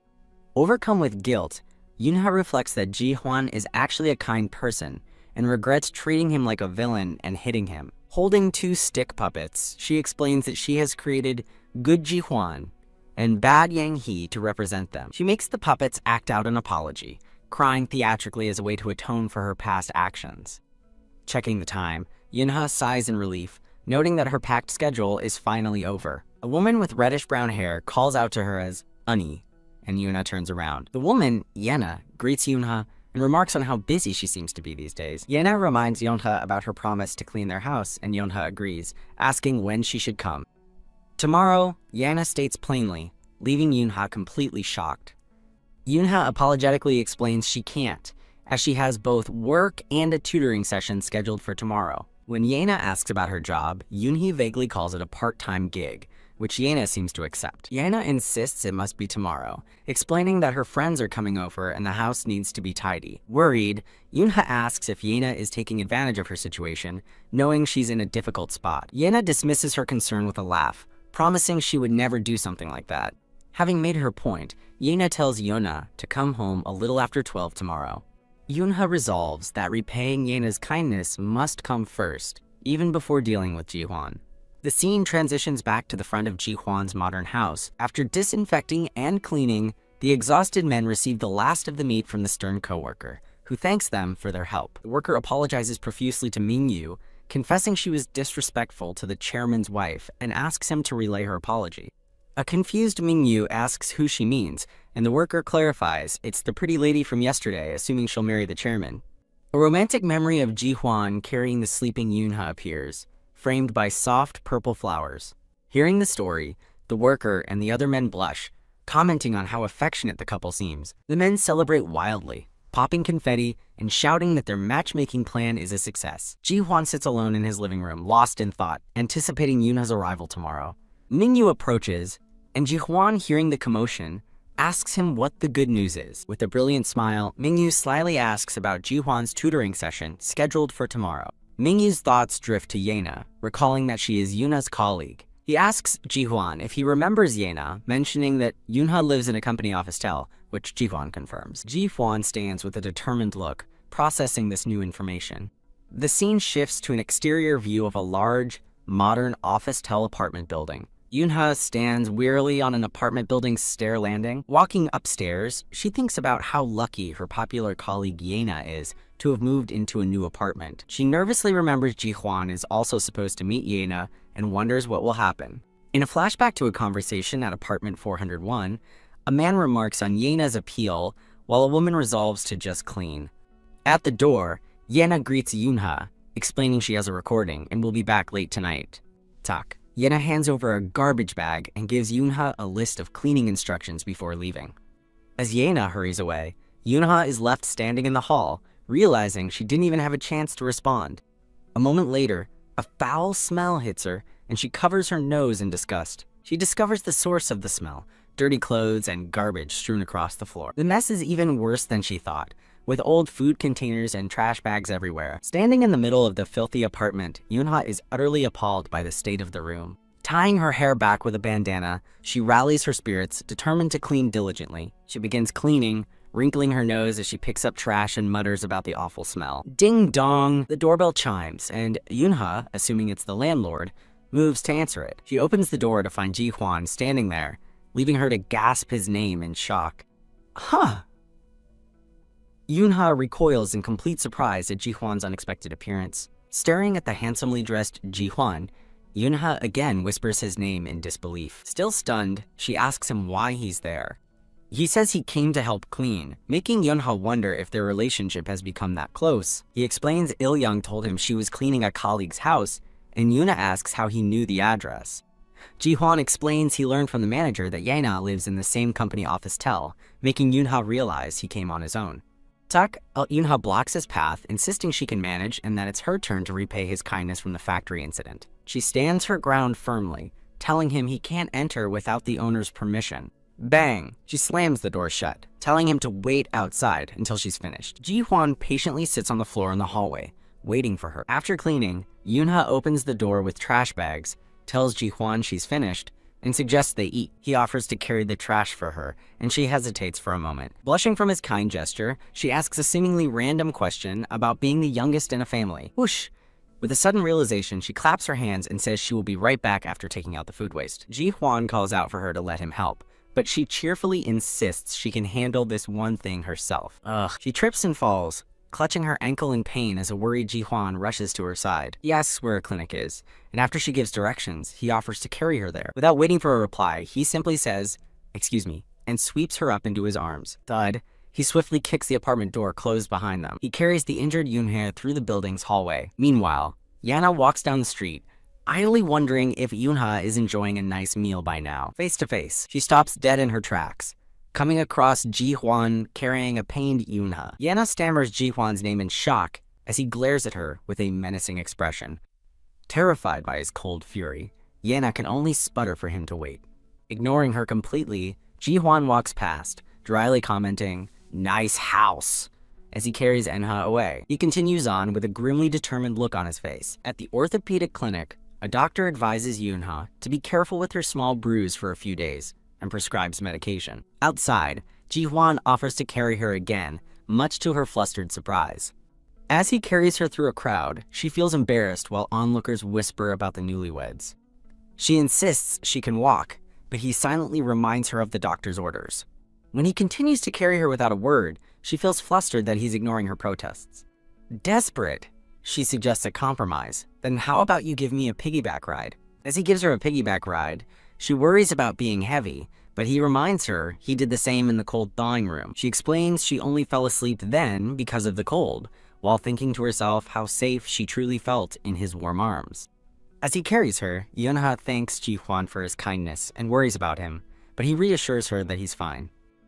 Continuing their walk, Yoonha asks about his age, and they discover he's 30 while she's 27. Surprised, Yoonha asks how he knew about her search for her brother, and he reveals it's common gossip at work. She confesses that looking for her childhood crush is just an excuse to dodge dating questions, wondering if it's strange to still be searching. Stop. Ji-hwan suddenly halts, revealing it's been a long time and that the person she's looking for is now abroad. Yoonha sadly accepts this news, while Ji-hwan gives a knowing, gentle smile.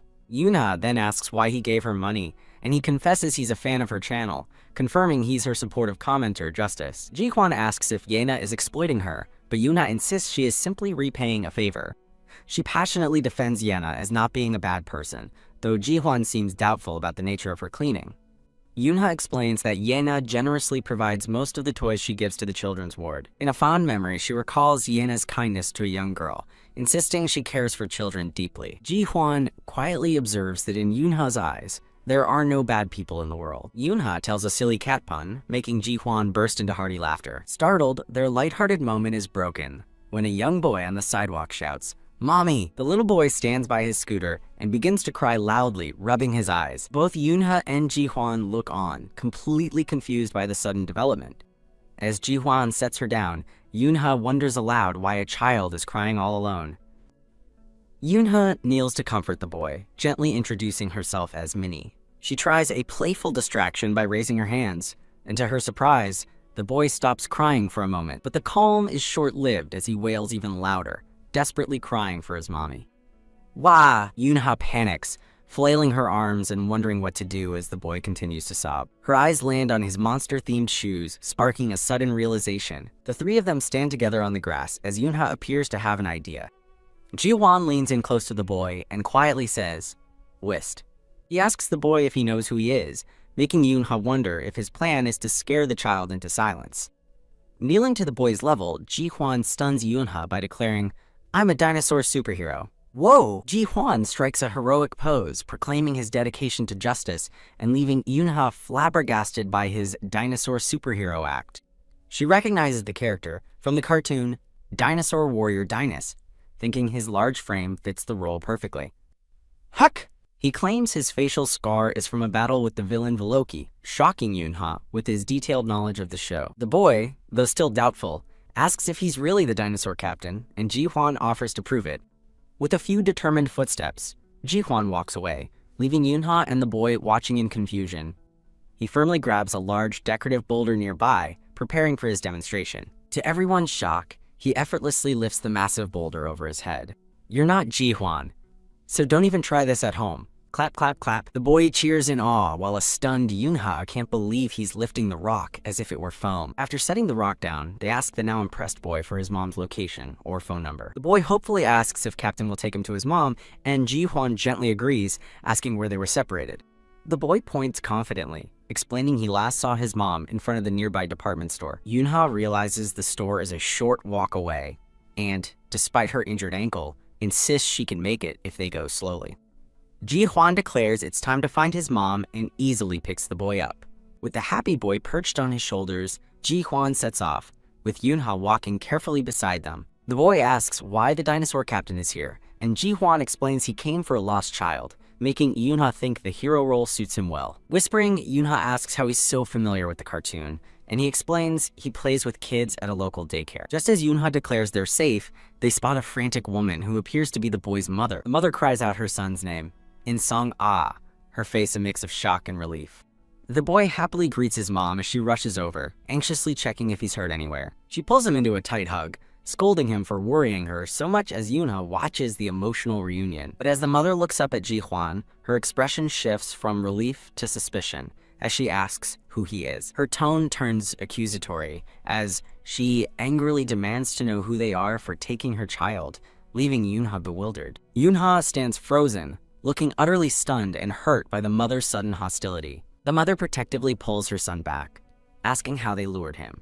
But Ji-hwan cuts her off with a cold, "Are you done talking?" Wah. As the boy continues to cry, Yoonha tries to explain to the mother that they were only trying to help her lost child. Seeing the situation escalate, Ji-hwan takes Yoonha's hand and says, "Let's go," ignoring her protests as he insists they leave. Without warning, he lifts her over his shoulder, causing her to cry out his name in shock as he simply apologizes. Later that night at a quiet park, he sets her down and reassures her that it's okay, as these kinds of misunderstandings happen all the time. Yoonha passionately disagrees, recounting how the woman treated her like a kidnapper and how unfair it felt. She argues that anyone would have thought the same, then immediately contradicts herself, questioning why that should be considered natural. Looking down with a hint of self-reproach, she claims her face is self-made, implying she's responsible for how she's perceived.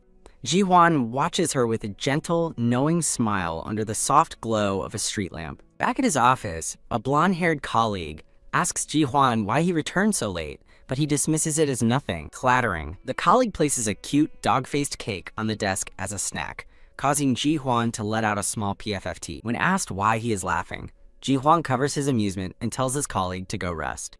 He privately muses that the determined expression on the cake's dog face reminds him of Yoonha from earlier. The scene shifts back to Yoonha and Ji-hwan standing together under the starry night sky. They stand quietly in the empty park, the atmosphere calm after their earlier ordeal. Yoonha looks off to the side, lost in her own quiet, reflective thoughts. Ji-hwan lets out a soft laugh, placing a hand over his heart with a warm expression. The next day, he paces nervously back and forth in a hallway, clearly anxious about something. His waiting ends as Yoonha, wearing a lovely pink dress, walks toward him while someone calls her name.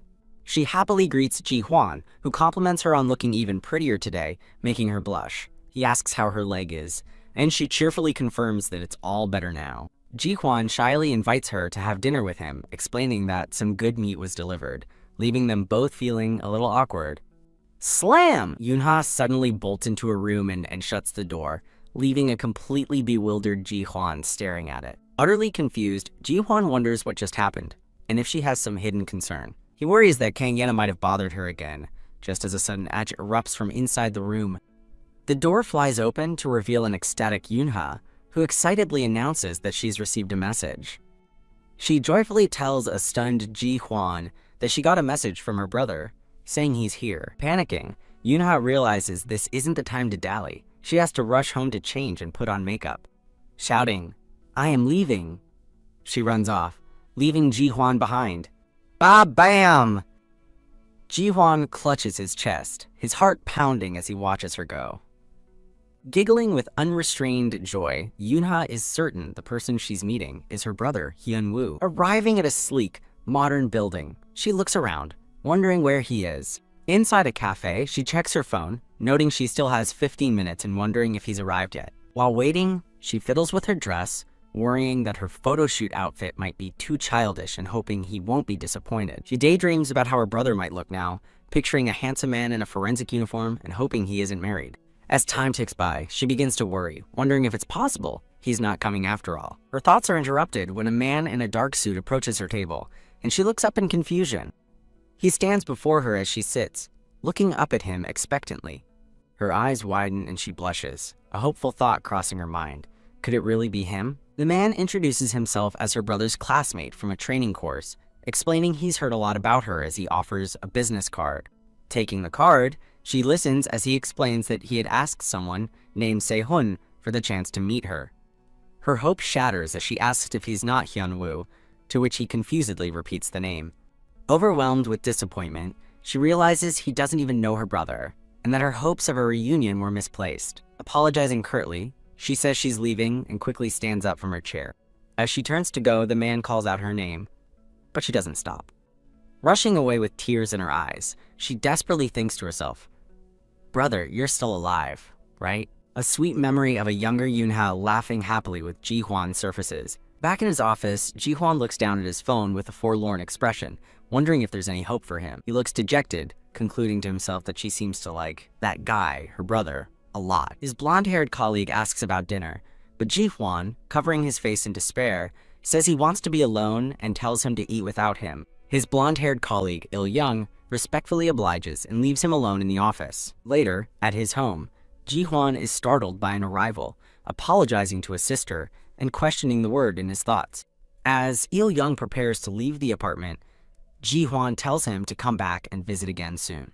Yoonha sadly wonders to herself why she's here now, after leaving so excitedly earlier in the day. She apologizes to Ji-hwan for the sudden visit, explaining that in her frustration, he was the only one she could think of. Yoonha begins to explain the situation, clarifying that the man she went to meet wasn't her fiancé, but someone she's long been searching for.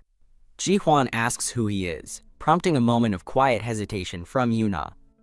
She tells him about a boy from her childhood, 3 years older, who lived in her neighborhood. She reveals his name was Hyun-woo, an older brother figure, which visibly startles Ji-hwan. The name Hyun-woo echoes in Ji-hwan's mind, leaving him utterly stunned by the revelation. A flashback begins, showing a messy construction site as a young boy's voice teases a playmate to hide better. In a large industrial yard, the young boy, Hyun-woo, calls out for Yoonha while playing hide-and-seek. Giggling, a young Yoonha crouches in her hiding spot, listening to Hyun-woo search for her. Hyun-woo looks around the yard, completely unaware that Yoonha is hiding in the crates right below him.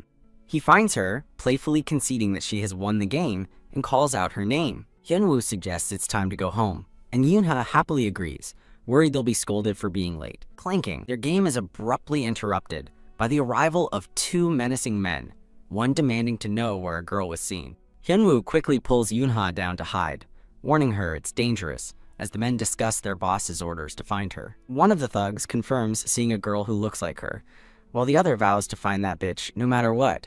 The men discuss their plan to abduct the girl, dismissing concerns about her mother reporting the kidnapping to the police. Yoonha whispers that she's scared because the men look like kidnappers, but Hyunwoo comforts her, urging her to stay quiet. As the two children huddle in fear, one of the thugs senses their presence, remarking that there's a little rat somewhere nearby. Footsteps echo as the men close in, with one vowing to find and deal with whoever is hiding. A man looms over them, telling them to come out.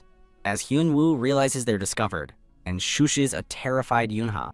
Hyunwoo instructs Yoonha to stay and cover her ears, but she tearfully pleads for him not to go, recalling a past time he took the blame for her. He gives her a gentle smile, reassuring her that he will be okay. Yoonha looks at her brother with worry and admiration as he faces the danger with a calm, determined expression. Standing up to face the men, Hyunwoo silently resolves that this will be the last time she is ever put in harm's way. Back in the present, Yoonha tells Ji-hwan that Hyunwoo and his mother were chased away by creditors and disappeared overnight. Tearfully, she explains that her mother forbade her from going to the police due to the threat of gang retaliation. She cries, confessing her long-held fear that her family would have been endangered and that Hyunwoo is likely dead.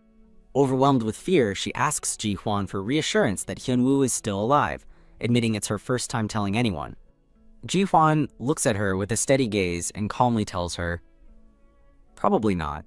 Yoonha smiles in relief, choosing to believe him and hoping Hyunwoo is living well, as Ji-hwan watches her with a complex expression. His scar visible, Ji-hwan quietly agrees with her hopeful sentiment. Later, Il-young sees Yoonha to the car, telling Ji-hwan to take care of her. After the door closes, Ji-hwan collapses against it, overcome with the weight of the night's revelations.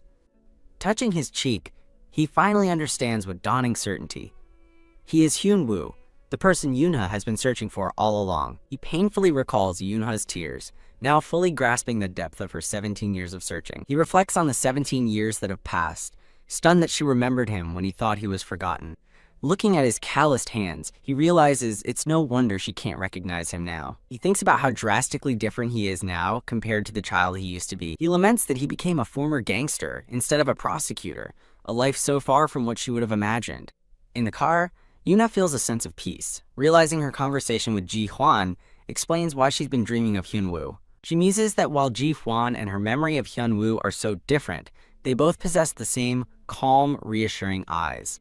Her thoughts are interrupted as Il-young, her driver, announces they have arrived. Il-young notes she seems calmer and asks what happened, but she simply thanks him for taking her home. Before he leaves, Yoonha rummages in her bag and holds something out to him. Il-young politely refuses whatever she's offering, but she insists, clarifying that it isn't money. Zap Il-young takes the business card from her and stares at it in absolute shock, asking, "Huh?" Il-young smiles warmly, deciding he can't throw away the business card Yoonha gave him and will use it to get a haircut. Now in a suit, Il-young arrives at a salon where a hairstylist with short dark hair greets him. The hairstylist mentally prepares herself, excited that this is her first time with scissors after 2 years at the salon. She nervously welcomes Il-young, who requests a simple shortcut, while other stylists wonder if he's a model. The hairstylist observes him, noting that his sophisticated appearance and direct way of speaking don't quite match. Internally panicking about her intimidating first customer, she politely gestures for him to take a seat. Snip. With trembling hands, the hairstylist tries to cut his hair, nervously reassuring herself that she has practiced enough. Drip. A drop of blood appears on Il-young's cheek as he looks up, startled by the accidental cut. A manager rushes over, yelling at the stylist, "Mi-ho," for her mistake as she apologizes profusely to Il-young. The manager bows low, explaining to Il-young that Mi-ho is just tense because it's her first time. As Mi-ho looks on tearfully, her manager scolds her for the mistake and orders her to take the guest to the hospital. Il-young calmly dismisses the injury as no big deal, asking for a bandage so they can continue the haircut. As Mi-ho gently applies a bandage to his cheek, she asks if he's alright, and he assures her it's just a small cut. Mi-ho looks at him with wide, surprised eyes, touched by his unexpectedly calm and kind demeanor. With the haircut finished, Il-young looks in the mirror with satisfaction, bandage on his cheek as Mi-ho stands beside him. At the counter, Mi-ho refuses payment because she hurt him, but he questions if he looks like someone who expects free services. Il-young offers a kind smile, telling her not to worry because everyone makes mistakes on their first try, leaving her speechless. Mi-ho quietly watches Il-young as he confidently walks out of the salon. Later, outside a modern home, Ji-hwan's colleagues discuss how excited their sister Yoonha was to meet her brother. They wonder why she returned crying that evening, with one concluding it must have been a breakup. Another colleague questions why she'd cry while looking for their boss, as Il-young speculates a historic story happened in the cold storage. Chuckles. The group of men laugh together, amused by Il-young's dramatic theory about the boss and Yoonha. Il-young confidently gives orders, telling Min-gyu to find a wedding dress and Yoon Seob to track down the venue. The team enthusiastically cheers, "Yes, sir," determined not to miss a single detail of their boss's supposed romance. In his office, Ji-hwan wonders what Yoonha will ultimately think, worrying she'd feel guilty if she knew his true identity. He continues to ponder what she'll think of Seo Ji-hwan, the man who isn't the Seo Hyun-woo she remembers.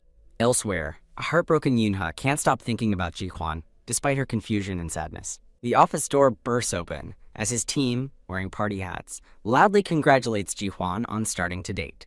A colleague playfully places a party hat on a completely bewildered Ji-hwan, continuing the congratulations. His team erupts in a celebratory dance around his desk, cheering for his new and misunderstood relationship. Ji-hwan clarifies to a smiling Il-young that they are not, in fact, dating, much to their disappointment. With a stern expression, Ji-hwan strictly orders his team not to discuss him or his past with Yoonha. A brown-haired woman briefs Ji-hwan's team, giving them 10 minutes to memorize something before a writing session begins. An actor, introducing himself as Jang Tae-hyun, reflects on Ji-hwan's crying image being caused by that man. The brown-haired woman wonders if Ji-hwan told the actor his life story but dismisses it, then realizes the actor seems to be a fan of hers. Ji-hwan, completely distracted, doodles in his notebook, admitting to himself that he isn't focused at all. Suddenly, Ji-hwan stands and asks the brown-haired woman, "Will you go on a date with me?" Blush. The woman panics, covering her face and exclaiming she's lost her mind as the team looks on, surprised. A colleague teases the blushing woman, who denies thinking of anything while internally marveling at his sharp perception. The colleague smirks knowingly, guessing her flustered expression means she's thinking about their boss. The woman shouts no in panic denial, startling her colleagues with her overly strong reaction. Continuing her flustered denial, she can only think of one name, Seo Ji-hwan. A memory of Ji-hwan's gentle smile and reassuring words, "It's fine, Eunha," flashes through her mind.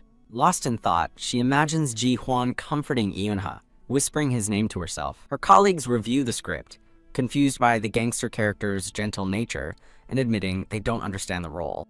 The writer explains her vision for the character, someone who seems a bit scary, like a gangster, which visibly startles Il-young. Ji-hwan is shocked, realizing with dread what she means by that gangster's shoulder. A narration box explains that shoulder is slang for a gangster, and Ji-hwan looks deeply disturbed by the revelation. The writer explains that she initially thought Ji-hwan was a bad guy but heard he's doing good, inspiring the character. Ji-hwan's hope shatters as he realizes that despite his efforts to change, Yoonha has always seen him as a thug. Outside a modern, luxurious home at night, an unseen person decides it's time to grade the results. Inside, the writer Yoonha briefs Ji-hwan's team, explaining the exam question is to describe someone with a strong appearance but a weak interior.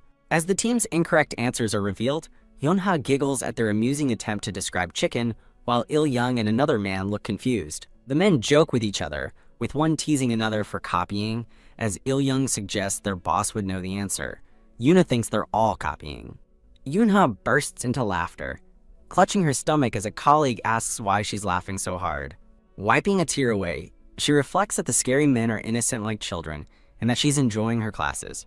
Il-young hands in his paper, smiling as he notes she's having fun, and she agrees while trying to compose herself.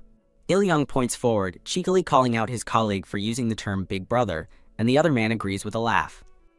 Yoonha watches the team's playful dynamic with a warm, slightly bemused expression. The men conclude that Ji-hwan is tough outside but soft inside, and scary but easy to deceive, Hearing their answer, Yoonha feels a sudden urge to see him. After class, Yoonha declines her colleague's offer for a ride, determined to go see Ji-hwan herself. Arriving at his home, she finds he isn't there and resolves to thank him for listening to her story about Hyunwoo. Bump! She walks straight into a firm chest, stopping in her tracks with a startled expression. Looking up, she's stunned to see a blushing Ji-hwan with his shirt wide open, calling out his name in surprise. A flustered Ji-hwan, complaining of the heat, apologizes as a blushing Yoonha averts her gaze, unsure where to look. As he steps closer, Yoonha, now completely flustered, notes the distinct smell of wine on him. After confirming he's been drinking, she feels faint and suggests they sit down, letting him guide her to a nearby bench. Now sitting outside on a bench, a disoriented Ji-hwan asks her what's wrong, leaving her momentarily speechless. Drunk and upset, Ji-hwan points somewhere off-panel, complaining that his name is up there, while Yoonha asks why he's so agitated. Hiccup, he slurs that he's working at a good company now, and Yoonha thinks to herself that everyone already knows he's a director. He insists his past as a thug is over, looking at her with a pained, drunken intensity. Staggering, he leans unsteadily toward a surprised Yoonha, who can only manage a confused, "Huh?" As he moves closer, her heart pounds as she wonders what's happening and if he's about to. Her thoughts race as she realizes he might be about to kiss her. Thump. The air is thick with tension as their faces are mere inches apart. He suddenly collapses onto her shoulder, completely passed out, and she lets out a breath of relief. As he rests on her shoulder, Ji-hwan mumbles that he isn't a thug, leaving a dazed Yoonha to process the intense moment. The next morning, a hungover Ji-hwan sits up in bed as Il-young brings him a drink, asking if he's okay after drinking so much. Ji-hwan admits to having 3 glasses of wine, shocking Il-young, who notes his tolerance has surprisingly increased. Swallow. Ji-hwan quickly downs the drink, as Il-young watches him with concern. Looking distant, Ji-hwan declines Il-young's offer of more water, insisting he is fine. Il-young informs a pensive Ji-hwan that Yoonha was very worried about him the previous night. Ji-hwan looks horrified at the thought of Yoonha seeing him drunk, and Il-young confirms she found him on the garden bench. Panicked, Ji-hwan asks if he revealed his identity as Seo Hyunwoo, while Il-young asks if he said anything else that was strange. Phew. Il-young sighs in relief, reassuring a tense Ji-hwan that he said nothing incriminating. Il-young advises Ji-hwan to get ready for work and to leave his gangster role at the company. Ji-hwan slumps gloomily, muttering that he has to work hard to escape his gangster role, leaving Il-young confused by the remark. At a Halloween-themed office, a crew member announces that filming will begin in 1 hour. Yoonha, dressed in a witch costume, looks annoyed by the decorations and demands to know who's responsible for the prank. Vowing to find the prankster, she calls Il-young to check on Ji-hwan. Il-young reports that Ji-hwan seems uncomfortable, while in the background, a dejected Ji-hwan sinks into a dark aura of despair. On the phone, Il-young relays Ji-hwan's strange comment about escaping the gangster's shoulder, leaving them both puzzled. A concerned Yoonha tells Il-young to contact her if anything else happens. Freeze! Yoonha suddenly freezes, rereading her own script and seeing the words "gangster's shoulder" with dawning horror. Her eyes widen as she realizes with a shock that Ji-hwan completely misunderstood her story and thinks it's about him. As a colleague calls out that filming is about to start, Yoonha rushes off, shouting that she'll be right back. Thud. She runs with urgent determination, leaving her colleagues behind. As Yoonha disappears, her colleagues call after her in confusion, one man murmuring her name in concern. The crew members watch her go, wondering what they should do now that she has suddenly left. The scene shifts to a large office building as a voice asks, "Hyung, are you okay?" In a sleek office, Il-young asks a concerned question. "Hyung, are you okay?"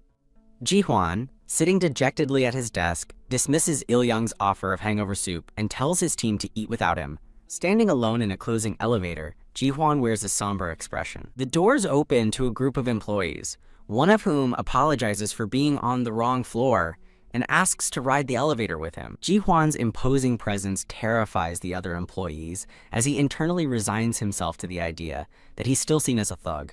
Annoyed, Ji-hwan impatiently tells the frightened group to get in if they're coming, prompting a quick, apologetic scramble. HMPH walking down the hall, Ji-hwan scoffs, convinced that no matter how hard he tries, He'll always be just a thug. With a look of sudden confusion, he thinks, huh? His confusion turns to shock as he wonders why a witch is standing before him. He realizes with a start that the panting woman in the witch costume is Yoonha. They stand face to face, calling out each other's names in a moment of shared surprise. Yoonha looks at him with determination, declaring that he is not a thug but a good person. She continues to speak earnestly to a stunned Ji-hwan, determined to clear up the misunderstanding. Blushing, Yoonha shyly adds that she thinks men with broad shoulders look cool. Mortified by her own boldness, she runs away, wondering how she'll ever face him again, while onlookers mistake the scene for a movie shoot.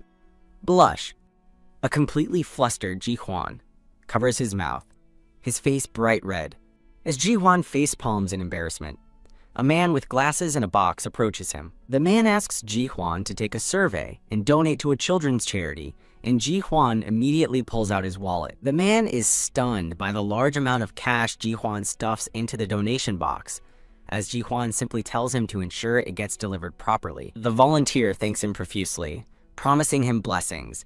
As Ji-hwan walks away, his expression calm. With renewed resolve, Ji-hwan vows to himself that he will live an even better life from now on. The scene transitions to a bright, modern shopping mall. While shopping with a friend, Yoonha reflects on how sad Ji-hwan must have been to misunderstand her thug shoulders comment. Holding up a cute pink dress, Yoonha gushes to her friend that Ji-hwan is just as cute as the outfit. Her black-haired friend smirks, teasingly asking why she's changed her tune from calling him scary to calling him cute. Yoonha passionately defends him, explaining he's actually handsome, kind, and does good deeds, prompting her friend to ask about Hyunwoo. Her friend suggests she seriously date Ji-hwan, but Yoonha remains firm, stating she won't date anyone until she finds Hyunwoo. Freeze. Yoonha stops in her tracks as her friend points out how excited she gets when talking about her thirsty deer boss.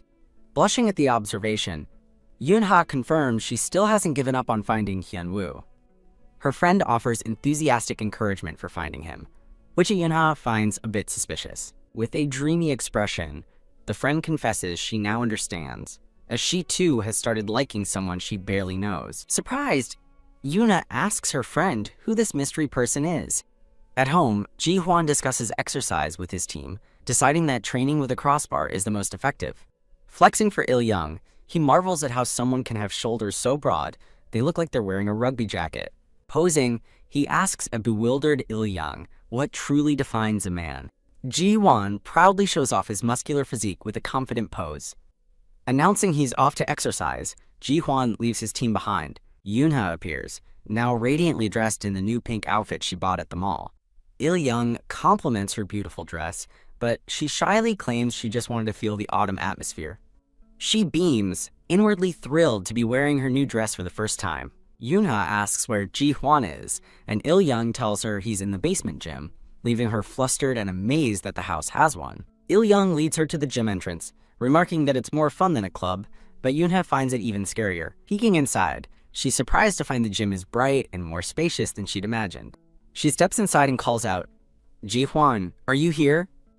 Her eyes widen in surprise as she hears a noise from within the gym. Her gaze falls upon the intricate dragon tattoo covering Ji-hwan's side as he works out. She's met with the full view of his back, completely covered by the massive dragon tattoo as he does a pull-up. Phew. He turns around, revealing his chiseled, shirtless body, causing a shocked Yoonha to cover her mouth. Stuttering his name, she's so overwhelmed that she gets a nosebleed. Thud. As he drops from the bar, she thinks about how she knew he was muscular, but never expected such a perfect physique, all while blood drips from her nose. Whoosh. Thud. As Ji-hwan walks away, a dazed Yoonha bumps her head against the glass, wishing she could see him again. Snapping back to reality, she questions her own embarrassing behavior. Thud thud. She flees in a panic, thinking she's going crazy. Sensing a presence, a shirtless Ji-hwan turns, wondering if someone is coming. Later, standing in a bathroom, he inspects his back tattoo and notices his shoulders look a bit broader. He worries that at this size, anyone would mistake his shoulders for a gangster's. Laugh. He smiles, recalling Yoonha's compliment that men with broad shoulders look cool. The scene shifts to the exterior of a large, modern home. Now dressed, Ji-hwan stands in the hall, wondering if Yoonha is about to leave. Thud. He turns a corner and is surprised to find her, exclaiming that he's found her. Startled, they both call out each other's names in the hallway. Yoonha offers a shy hello, and Ji-hwan is internally captivated, wondering why she looks so beautiful today. A blushing Yoonha confirms his question as he awkwardly compliments her witch costume from Halloween. He asks if she wore it for the holiday, and a flustered Yoonha agrees, thinking she can't meet his gaze. Wah! Overwhelmed with guilt and memories of his physique, she silently begs him not to stare, while he wonders why she is avoiding him. He asks if something is wrong, as a flustered Yoonha mumbles and frantically prays to banish her lewd thoughts about his body. Leaning in, he gently touches her cheek, calling her name with concern. Completely flustered by his touch, she can only stammer incoherently. Ji-hwan watches her intently, waiting for an explanation she can't seem to form. Whoosh! Suddenly, Yoonha bolts, shouting that she's leaving now. A bewildered Il-young watches her flee, wondering why she ran off.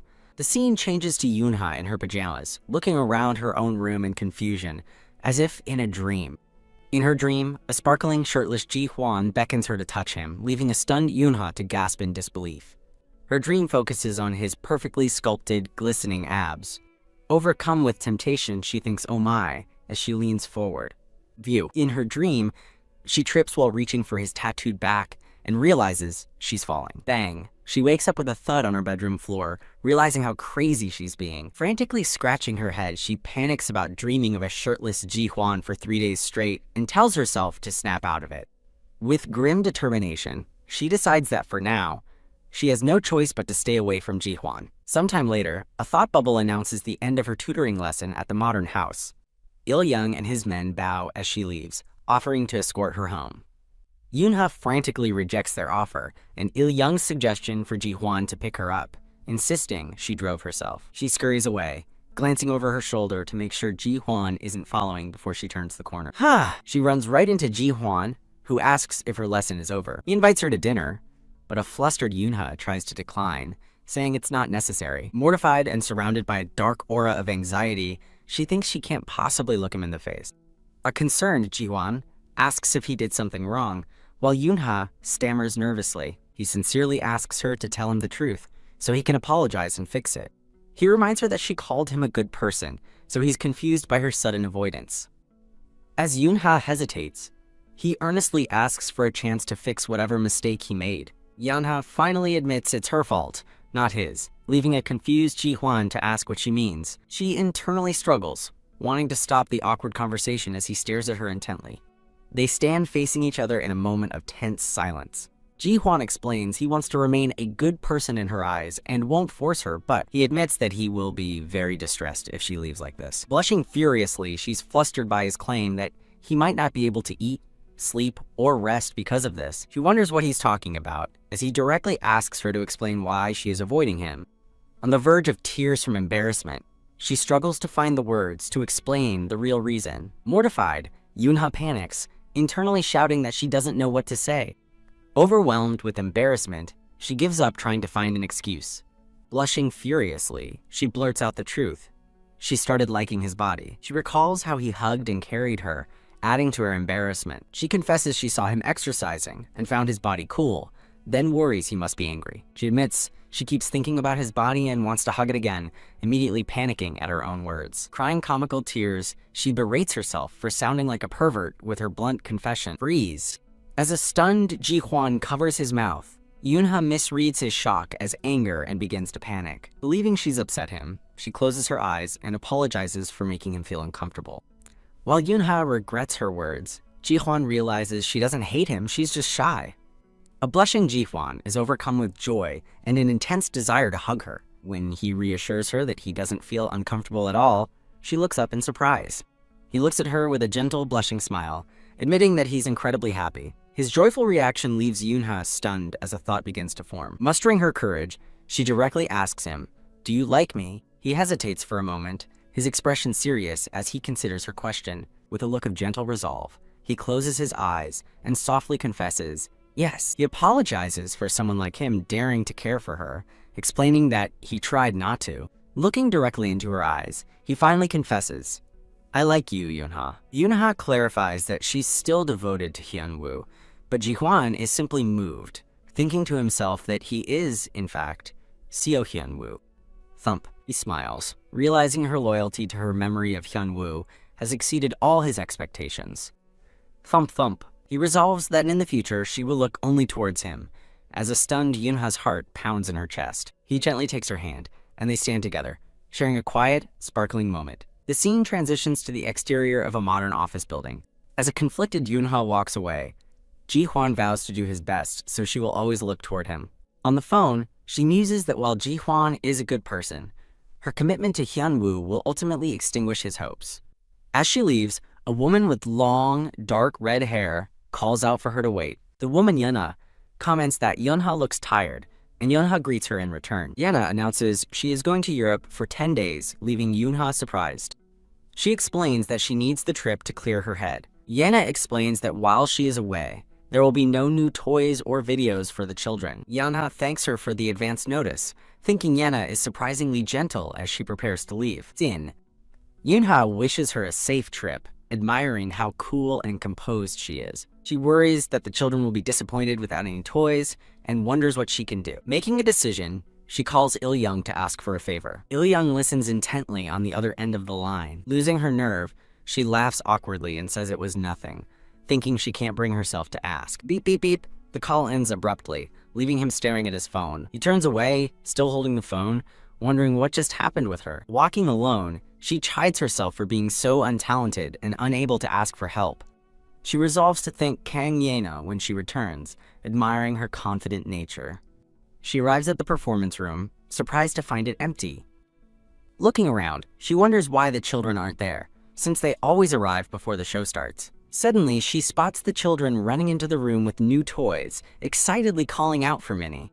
The children thank Minnie for the gift, leaving her completely confused. The children excitedly show off their new princess and puppy dolls, as Yoonha wonders what is going on. Ta-da! She sees Ji-hwan's men, all dressed as dwarves, happily giving presents to the children. She recognizes Jung Gi-yeon, Song Jae, Ming Yu, and even Yu Sap among Phalomed men.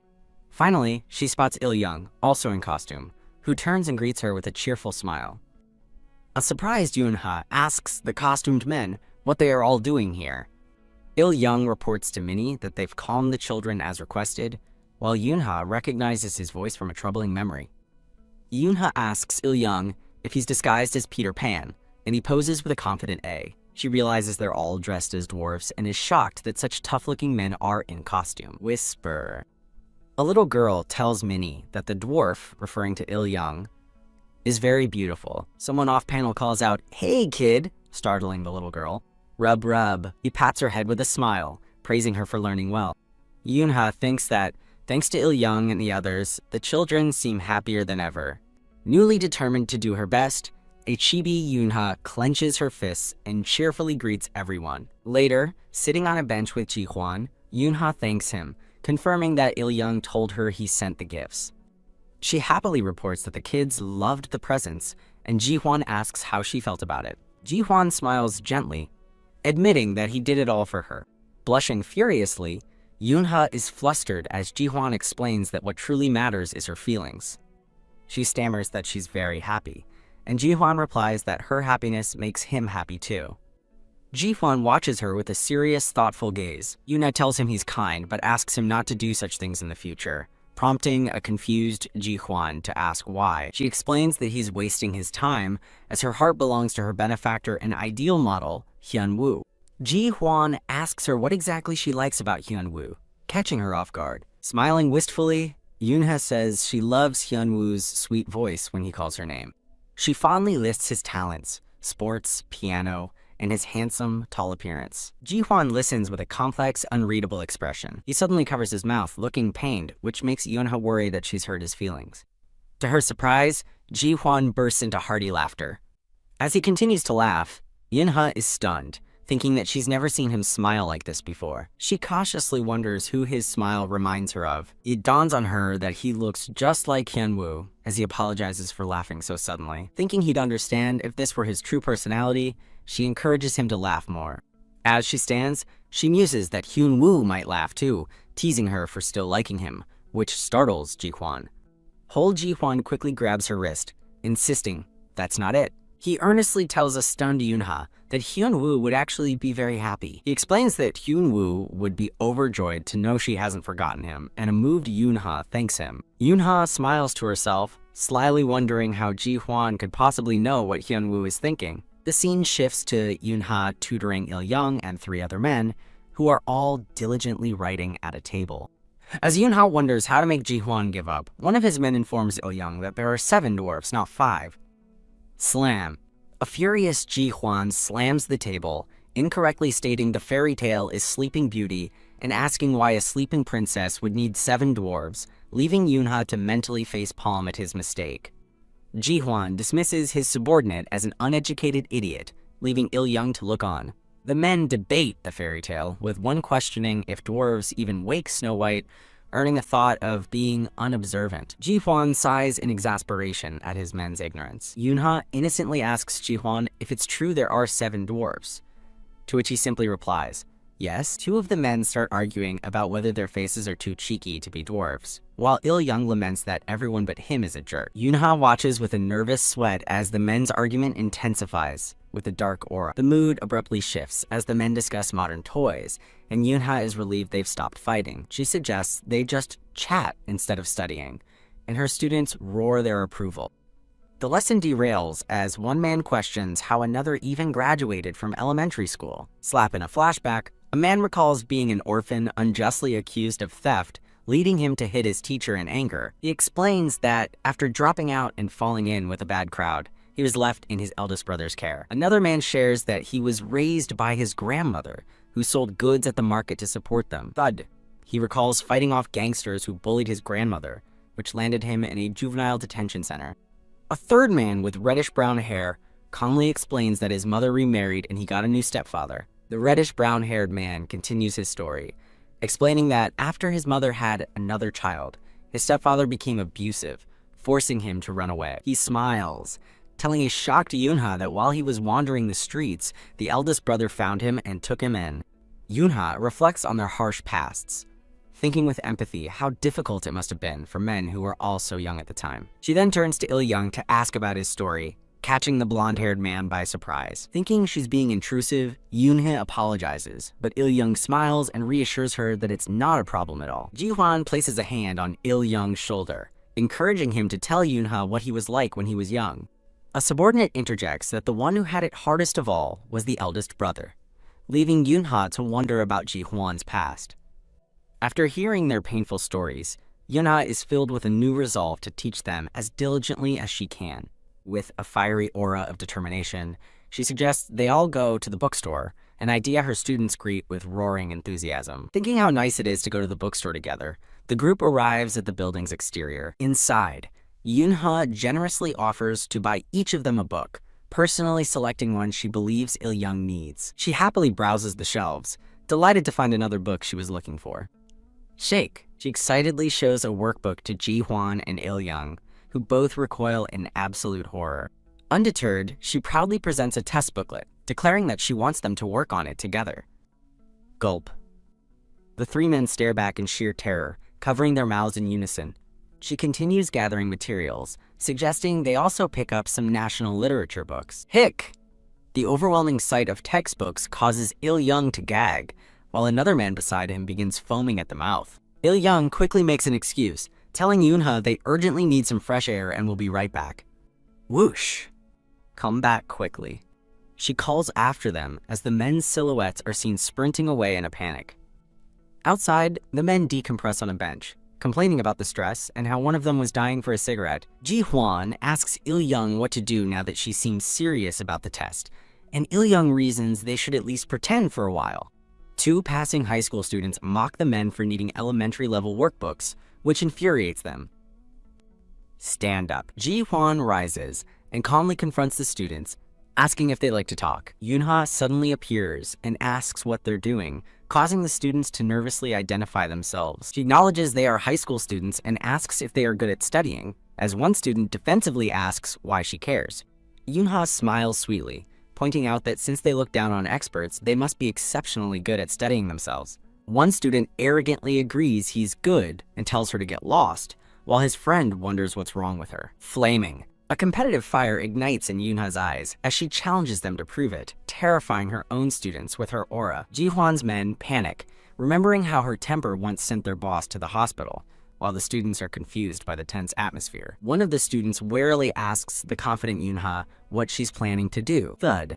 She firmly places the test booklet in the student's hand. Holding the book, a scowling Yoonha asks if the question is wrong, but the student can only ask, "What?" With stars in her eyes, she smiles and smugly asks if the problem is just too easy for them. As the student stumbles, Yoonha launches into a complex lecture on differentiable functions, which Il-young and another man think sounds like an alien language. Now wearing glasses and surrounded by floating equations, she smugly lays out the mathematical proof with ease. Flaming. She turns away from the defeated students, stating they have no right to blame others as her own men watch in awe. She then turns to her own students, seriously explaining that not everyone is born with the same luck and opportunities. Startled. If they had the chance to learn, she asks, "Don't you think they'd do just as well?" Her words strike a chord with the men. One of the students calls her a crazy woman as his friend drags him away, urging him to drop it. Deeply moved that she stood up for them, Il-young and another man cover their mouths to hold back tears of gratitude. The conflict resolved, Yoonha smiles brightly and announces it's time to go home, walking through an imaginary field of flowers. In an office, a subordinate with long gray hair rushes to Ji-hwan, shouting that something big has happened. Ji-hwan asks what's wrong, but his subordinate can only say it's crazy, and that he must see it for himself. The scene cuts to Ji-hwan's men, all studying diligently at a table as the narration begins. From this moment on, their intense studying continues day and night, with Il-young even asking Ji-hwan for help while his boss is trying to sleep. The men's dedication extends to their workday, as they continue studying even during their lunch break. Clack. The relentless studying session continues through dinner the following evening. One of the men even takes over a household chore from the housekeeper, telling her to let him focus on his studies. Ji-hwan watches his men's praiseworthy efforts from afar, feeling both proud and a little jealous. A wistful Ji-hwan looks on, thinking to himself that he too wants to study with Yoonha. In a flashback, a woman with brown hair sits on a bench with Ji-hwan, asking him what Yoonha likes so much about Hyun-woo. The brown-haired woman smiles fondly, saying she likes everything about Hyun-woo and is determined to marry him. Fuff! In the present, Ji-hwan spits out his drink at a table, shocking Il-young and his other men. Ji-hwan laughs, covering his mouth as his men ask if he's okay after suddenly choking. At the Mio Money Inc. office, a subordinate reports to his boss, Ji-hwan, while Il-young stands by. The subordinate confirms a report about a 6-year-old building owner, prompting Ji-hwan to wonder why she's still working before deciding to review the file. Ji-hwan and a subordinate watch a puppet show video where Yoonha narrates a story about a scary-looking but kind friend named Ji-hwan. The puppet show introduces a villain, a black, cat-like character named Yang-hee, who harasses the villagers. A man with a scar on his cheek watches the video with a darkened face, shocked to see the name Yang-hee. The scene shifts to the exterior of a modern hospital, as someone mentions the hospital director. Inside, Yoonha is asked to be the promotional model for a pediatric cancer center fundraiser, which she readily accepts for the good cause. When Yoonha expresses doubt because she's not a famous YouTuber, she's told that she's the most famous star in the hospital. The hospital director smiles warmly on the phone, telling a determined Yoonha that they're relying on her. On the phone with the director, Yoonha worriedly brings up the 5 dwarves, explaining that the children are eagerly waiting for them. Yoonha panics, wondering how Il-young and the others can possibly perform since they are employees and it's on a weekday. With renewed determination, Yoonha clenches her fist and resolves that she must ask Ji-hwan for help. Her confidence immediately wavers as she realizes that asking him for such a favor will be difficult. Yoonha stands before Ji-hwan, who confirms that asking his men to take 2 days off is an excessive request. A flustered Yoonha apologizes, thinking she was being short-sighted and shouldn't have brought it up. She tells him to forget it, but Ji-hwan thinks to himself about the possibility of helping Yoonha. Ji-hwan intently asks a surprised Yoonha if she can help him with something in return. Blushing, Yoonha immediately assumes he wants another date and internally panics that she can't date Ji-hwan. A confused Ji-hwan clarifies he wasn't asking for a date, leaving a small chibi Yoonha looking surprised. Blushing furiously, Yoonha is flustered by her misunderstanding and blurts out that she won't ask him to date her. Ji-hwan covers his mouth, chuckling at a flustered Yoonha, who stammers that it's just. He breaks into a bright, amused laugh, clearly enjoying her reaction. As Yoonha stares in shock, Ji-hwan playfully says that of course he wants to date her if she agrees. Ji-hwan adds that he knows her heart belongs to Hyun-woo, and he doesn't want to make things difficult for her. Impressed by his maturity, Yoonha thinks he's amazing for mentioning Hyunwoo with a smile and asks what favor he needs. Ji-hwan reveals his request. He wants Yoona to tutor him for the proficiency test, which surprises her. Thinking his request is simple, Yoonha agrees to arrange it, but Ji-hwan clarifies that he already graduated from middle school. He steps closer, telling a slightly startled Yoonha that he wants to study separately from the others. Push.